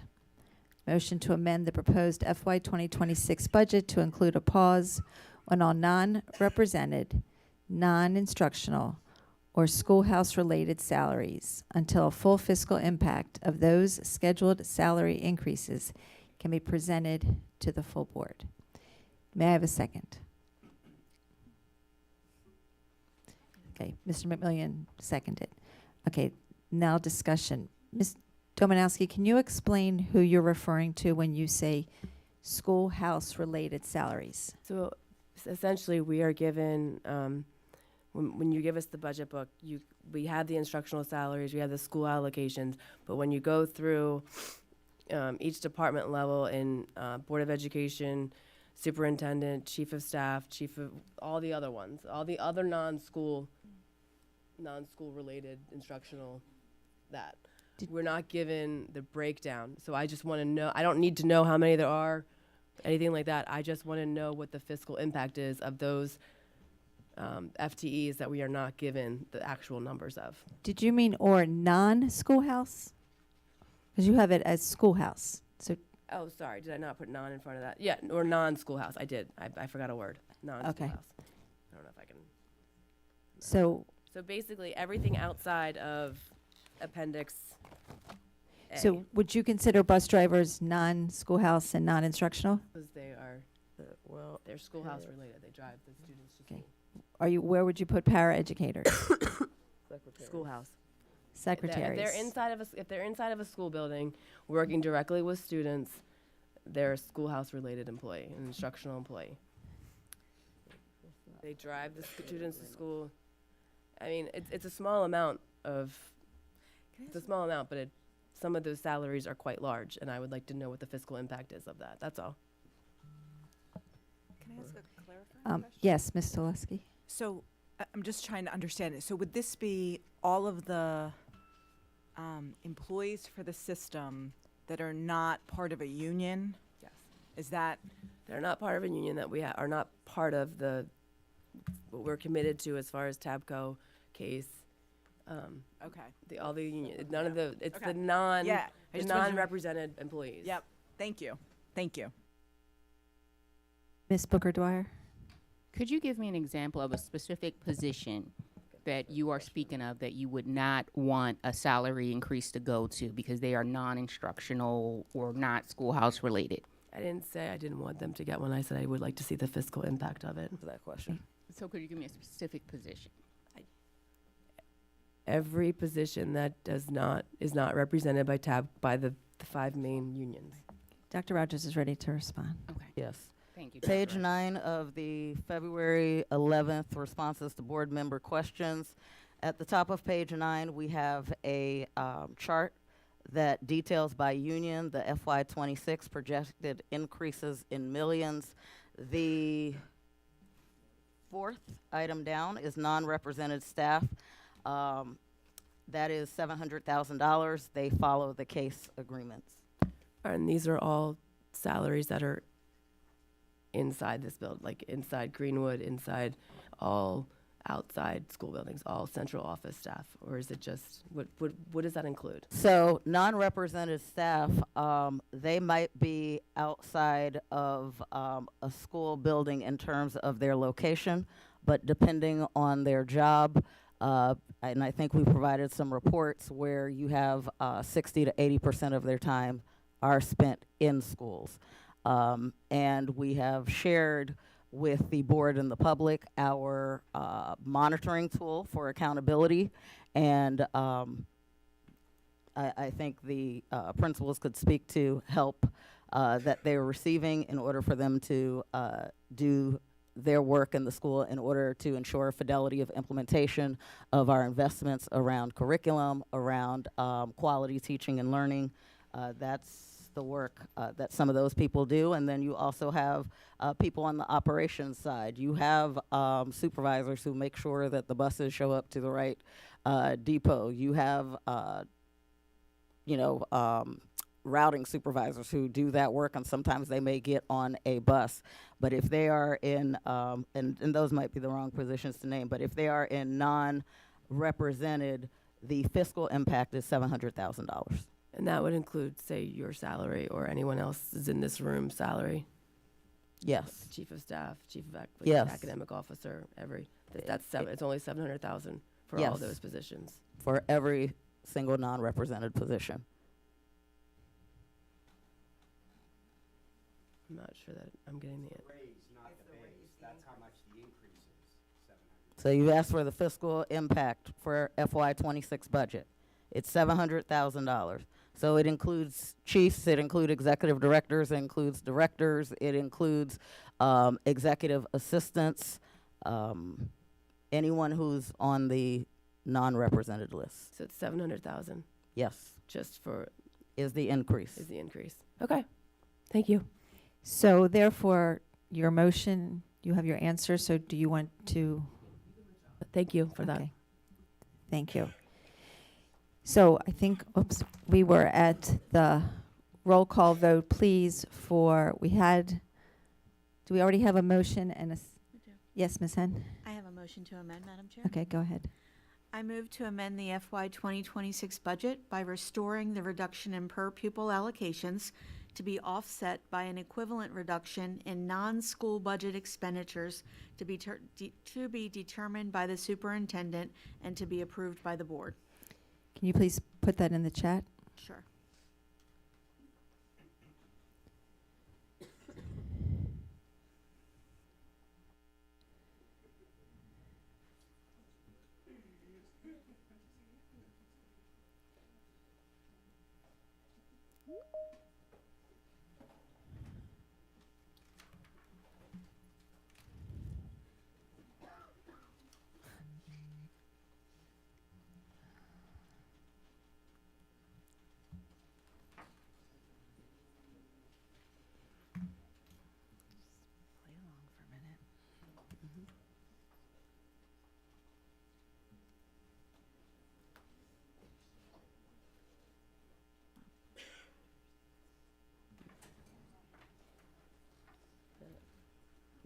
Don't cut the schools and cut something else.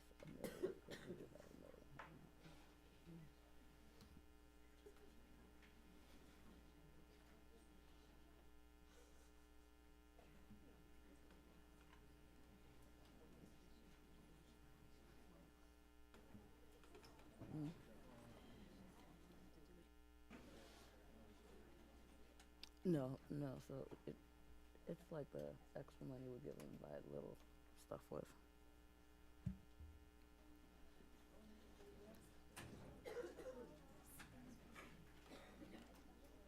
Okay, Ms. Henn's motion is in the chat. She moves to amend the FY 2026 budget by restoring the reduction in per pupil allocations to be offset by an equivalent reduction in non-school budget expenditures to be determined by the superintendent and to be approved by the board.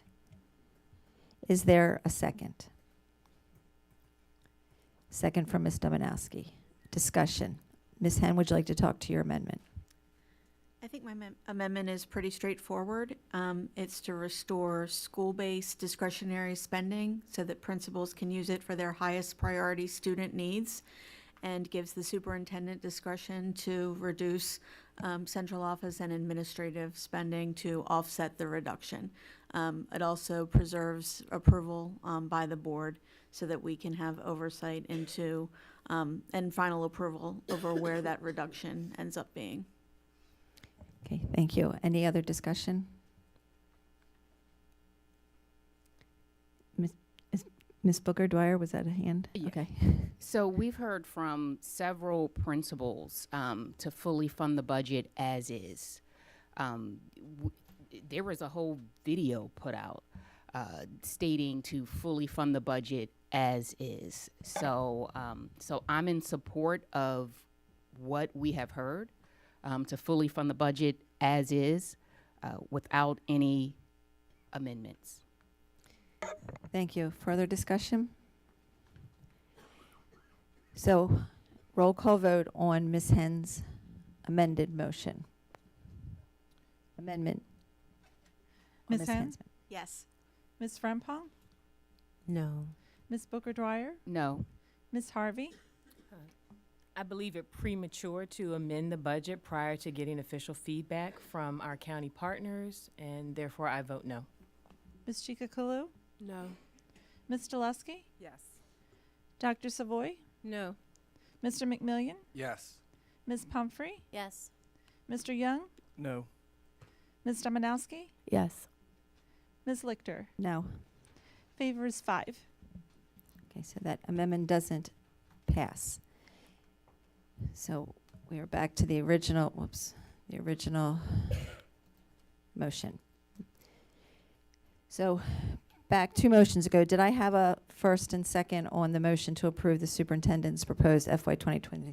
I did? Okay. Roll call vote, please, on approval of the proposed FY 2026 operating budget. Roll call vote. Yes, ma'am. Sorry. Ms. Hen? No. Ms. Frempong? Yes. Ms. Booker Dwyer? Yes. Ms. Harvey? Yes. Ms. Chikakulu? Yes. Ms. Delusky? Yes. Dr. Savoy? Yes. I'm sorry, Ms. Delusky? Yes. Mr. McMillian? No. Ms. Pumphrey? Yes. Mr. Young? Yes. Ms. Dominowski? No. Ms. Lichter? Yes. Favor is 9. Favor is 9. The proposed FY 2026 budget is passed. Thank you for everybody for their work on that. Okay, where are we? Okay, the next item on the agenda is action taken in closed session, and for that I call Mr. Burns.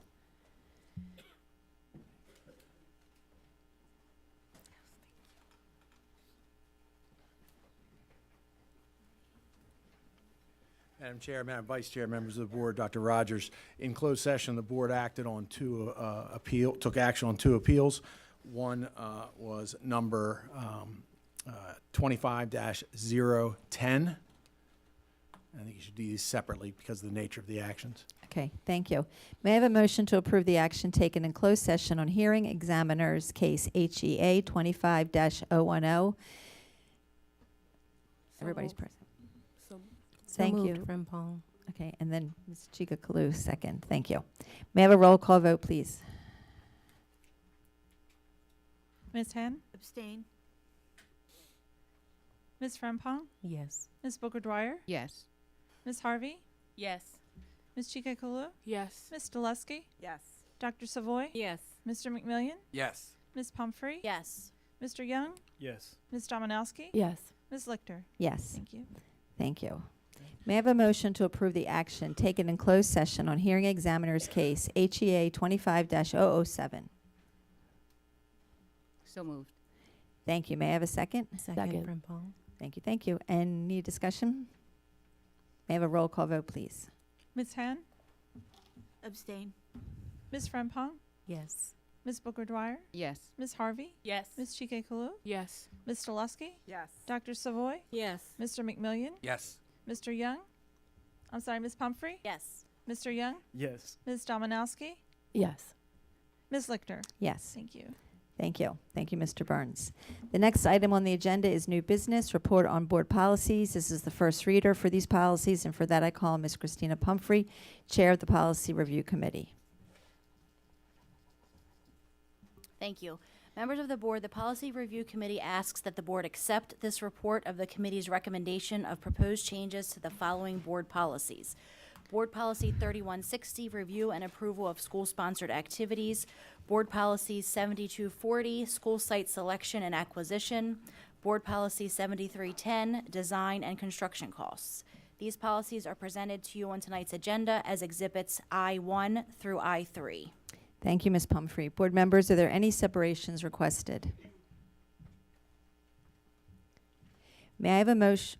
May I have a motion to accept the recommendation of the Board's Policy Review Committee for Board Policies 3160, 7240, and 7310?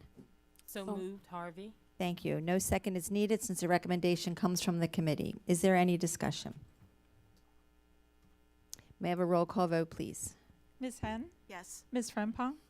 Yes. Ms. Booker Dwyer? Yes. Ms. Harvey? Yes. Ms. Chike-Kulu? Yes. Ms. Delusky? Yes. Dr. Savoy? Yes. Mr. McMillion? Yes. Ms. Pumphrey? Yes. Mr. Young? Yes. Ms. Dominowski? Yes. Ms. Lichter? Yes. Thank you. Thank you. The next item added to the agenda earlier this evening is a proposed resolution on immigration enforcement in Baltimore County Public Schools. And for that, I call Ms. Pumphrey.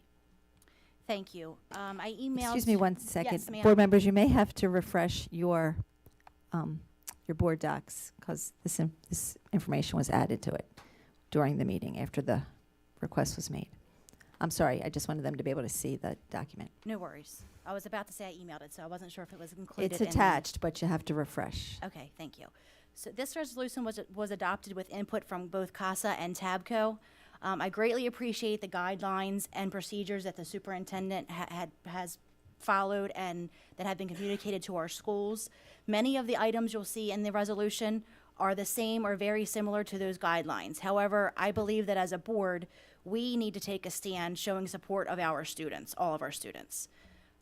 During school visits in the last 2 weeks, I've been told more than once that there's an increase in absenteeism of our immigrant students. Students are scared to go to school, and families are worried about sending them to school. We know that we need our students present in class in order for them to learn. Educating each and every student is our #1 priority as a board. I have requested that our policy review committee discuss a possible policy. However, I do respect our process for adopting policy, which is why I did not bring forward a policy this evening. I believe it's important to adopt this resolution while we are moving through the process, through the policy process, and until we discuss that as a committee. Thank you. Yeah, let's take a couple minutes to allow you all to read it.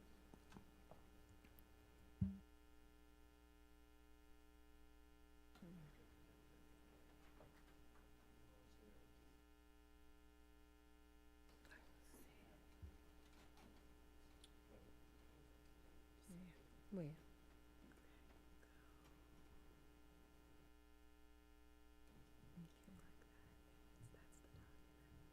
you. No, come on.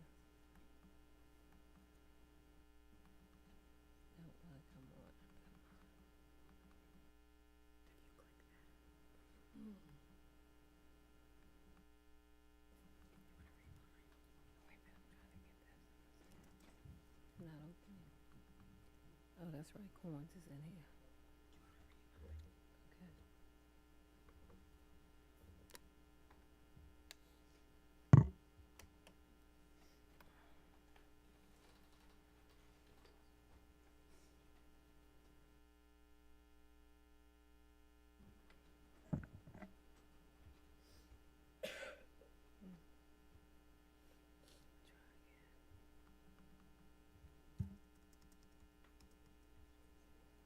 You know that should be opening. Manipulated again.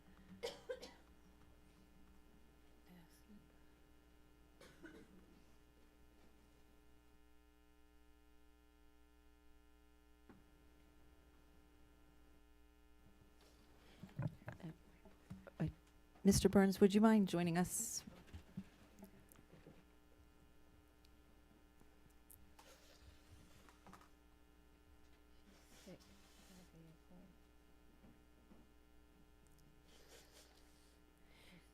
I know that you also have not had much time to look at this resolution, but can you just give us your early thoughts and comments concerning the resolution as stated? Yes, Madam Chair, members of the board, Dr. Rogers, correct. I saw this within the last hour and a half, and just based on the board meeting, haven't had a chance to do any sort of legal scrubbing. I will say at first glance, I'd be concerned that there are some non-Maryland standard terms and verbiage in here that you certainly would not want to adopt a resolution that was not consistent in verbiage with Maryland law. That's not to say it's illegal per se, just that it's not standard verbiage. In no particular order, I do think there's a couple provisions, including the FERPA or student records related provisions that may or may not be consistent with Maryland law and or the school system's policies or state board bylaws. So of course we'd have to look at that. I am concerned that at least one or two provisions here could open the door to impermissible political speech to captive minors in the classroom. And there's a few others, but I think the best way to synopsize it, because otherwise I'm doing what I shouldn't do, which is, shooting from the hip, is to simply say, without adequate time to both myself and general counsel to review this, and that would be the timer going off, review this, I don't think I can give an opinion that would do justice to, to the issues that it raises. And again, that's not a substantive yay or nay. That's my opinion right now. Okay, thank you for that. Dr. Rogers, would you like to provide any comments before I open it up for board discussion? Afterwards, okay.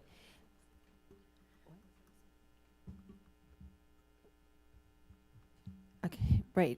So do we need a motion first before we have the discussion? Okay. I will. Go ahead. Happy. I move to adopt the resolution presented in tonight's agenda regarding immigration policy. Thank you. Is there a second? Second, Stileski. Okay, thank you. Now further discussion. Ms. Henn? Thank you.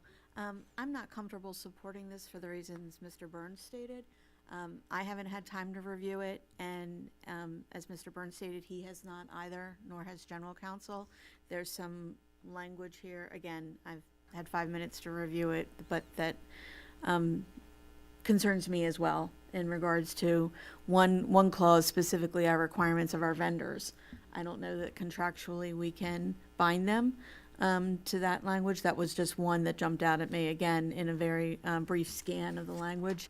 So I know I can't amend the motion on the floor. It would be a different motion to postpone or to table this discussion until council has had the opportunity to fully review it and make recommendations in terms of modifications. But that would be my concern, that until we've had a full legal review. So did you just make a motion? I did not, because Okay, I you can't. just, okay. I can't amend the fine. motion on the floor, but if the motion were withdrawn, I would support a motion to postpone. Okay, thank you. Mr. Young, did you have? Mr. Young? I was just thinking about what Ms. Henn said, because I wanted to, and Mr. Burns will correct me, but I wanted to make a motion to table this until it's had an opportunity to be reviewed by both board and school system council.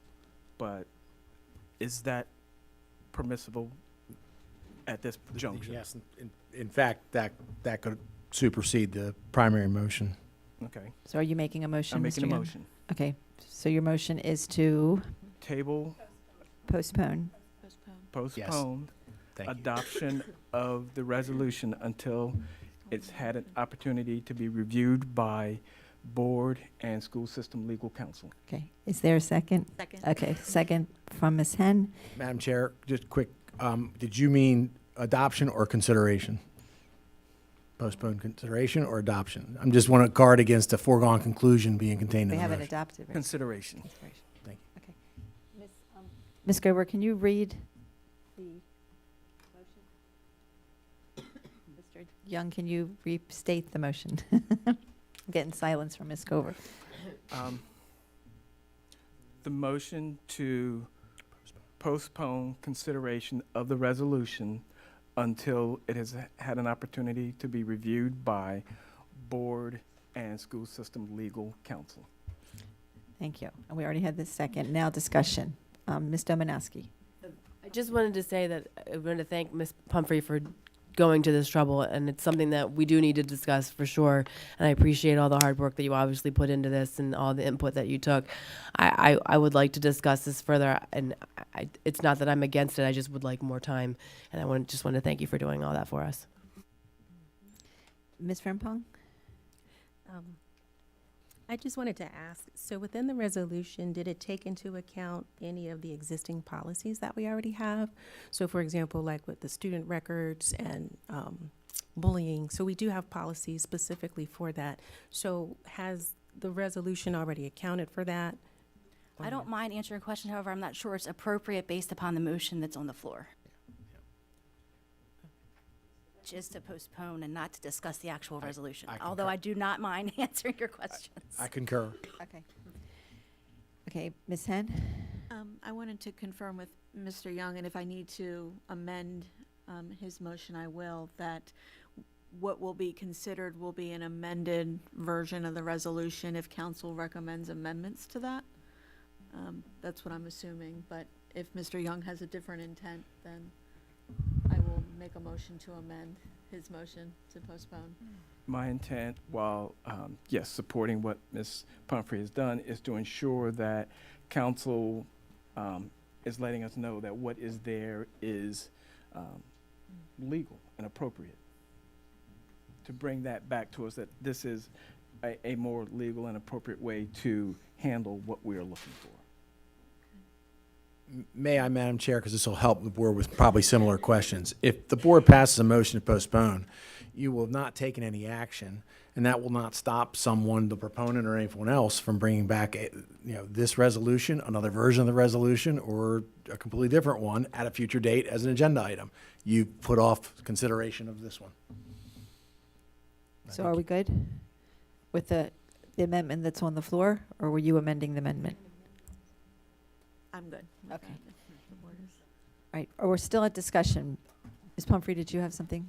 Yes, I'm just going to add that I just think this is so important that it needs to be done immediately. I know that no one has a chance to review it, but I wanted to state that for the public, that I do believe that this is important enough that we should make a decision on it this evening. Thank you. Ms. Stileski?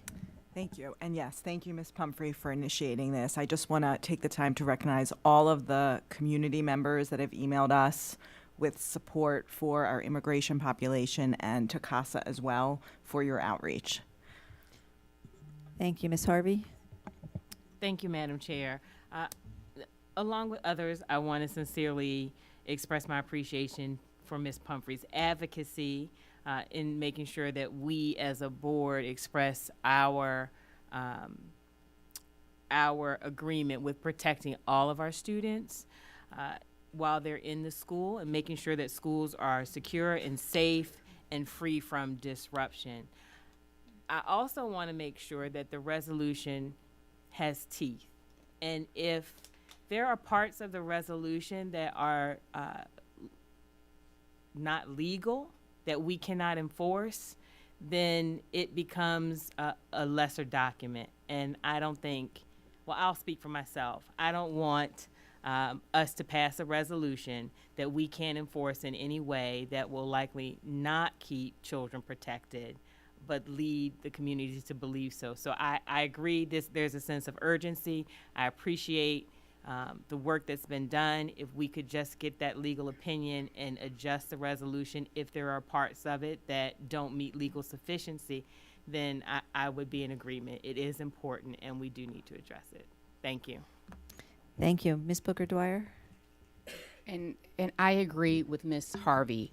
I don't want to rush something that has no teeth. I am all for being very clear how this board feels and ensuring that our immigrant students are protected. And I'm also all for addressing this on a much larger level. While it's great to have this sheet of paper, there's a bigger issue that needs to be addressed. And that's what I think that the energy needs to be put into, because our students, they cross different lines. They're not just Baltimore County students. They cross over into other school systems, other states. This is a much bigger issue that we are dealing with. And that is what I think we really need to look at. So Baltimore County, yes, but really there's a much bigger issue here because it is impacting our students. They have family in other places that it's impacting their learning in our school buildings. So that we have to address that. So this has to be done the right way so that it's not impacting our students' learning and it's not impacting our teachers' ability to have their full attention and to do their best teaching. Thank you. I also, while there is tremendous urgency for this, I do want us to really get it right. So while I agree, Ms. Pumphrey, that something needs to be done quickly, I agree with getting the teeth, getting it right, and making it so it can stick. But I do appreciate the ongoing communication that's coming from the superintendent's office. It's coming fast, it's coming constant, it's clarifying. So I do, and I've heard from our staff that they do appreciate the messages and the guidance, especially the crosswalk that was most recently put together. So I know we're going to get more guidance. Things will continue to change, but I think the precedent that you started with making sure that we are informing as quickly as possible is helping. I didn't know if you wanted to add anything. No, thank you. I think this would just be the appropriate time to reaffirm our commitment to all students in BCPS, regardless of immigration status. We have said that before. We will continue to say it. As you've alluded to, we have provided ongoing guidance to our staff members, ongoing information to our community. We've created a web page with all of the resources and directions so everyone would know what to expect if something like this were to happen. We have already trained all of our principals and have a coordinated support team for our students with the hope that we never have to implement such a team into action. But I think it's important for everyone who's watching, and particularly everyone who has taken time out of your busy schedule to sit here and advocate on behalf of our students, to know that we're all advocating on their behalf. We take this matter very seriously, and we've already put in place steps that were guidance provided as suggestions. There are things that we have already actualized on behalf of our school communities, and we'll continue to work across central office and across schools to make sure that our students have what they need. And I am one of the few superintendents who sits on the state level committee task force that was just emerged a few weeks ago based on this issue, to lend my voice to what our students are needing right now, what we're seeing in terms of attendance, what our families are telling us. And so this is a priority for us. So absolutely, we will support making sure that we comply with laws and reaffirming our commitment, but we remain committed to all of our students in Baltimore County. Thank you, Dr. Rogers. If I am straight, we now need a roll call vote on the amended motion. Do I have that right? On the motion to postpone. The motion to postpone. Okay. Okay, roll call vote, Ms. Gover. Ms. Hen? Yes. Ms. Frempong? Yes. Ms. Booker Dwyer? Yes. Ms. Harvey? Yes. Ms. Chikakulu? Yes. Mr. Lusky? Yes. Dr. Savoy? Yes. Mr. McMillian? Yes. Ms. Pumphrey? No. Mr. Young? Yes. Ms. Dominowski? Yes. Ms. Lichter? Yes. Thank you. Okay, thank you. And thank you, Ms. Pumphrey. The next item on the agenda is information, and that is the financial report for the month ending December 2024, the report on students count 2024, and update on key school legislation. One second. The next item on the agenda is agenda items for consideration. Before we do that, I just want to give an update to previous requests. Mr. Lusky requested information related to special education, which will be provided in a March report. All of the other requests are still under review. And at this time, board members, please raise your hand if you have any items for future agendas. Ms. Dominowski. Yes, just moving forward, I'd like to ask that all budget-related items, whether it's this financial report, any audits that would have a fiscal impact, be categorized or listed as an agenda item for discussion for the full board, so that we have an opportunity to discuss and not be just an information item. Okay, thank you. Other agenda items? Mr. McMillian. Mr. Burns, please start my clock. This is my third attempt to get the single audit year ending June 30th of 2024 on the open agenda. Mr. McMillian, my apologies. That has been included in a March update, too. I should have said that along with Mr. Lusky's. Thank you. March agenda item. Thank you. Sorry. Do you want your minute 40 or are we okay? Okay. I didn't see any other hands, right? Okay. Ms. Frempong? for agenda item? Yes, I'm not sure if it's technically like a specific agenda item, but I think something to look at is when you think about out in corporate America, after there's been a big project that's been done, you have like a lessons learned type of thing.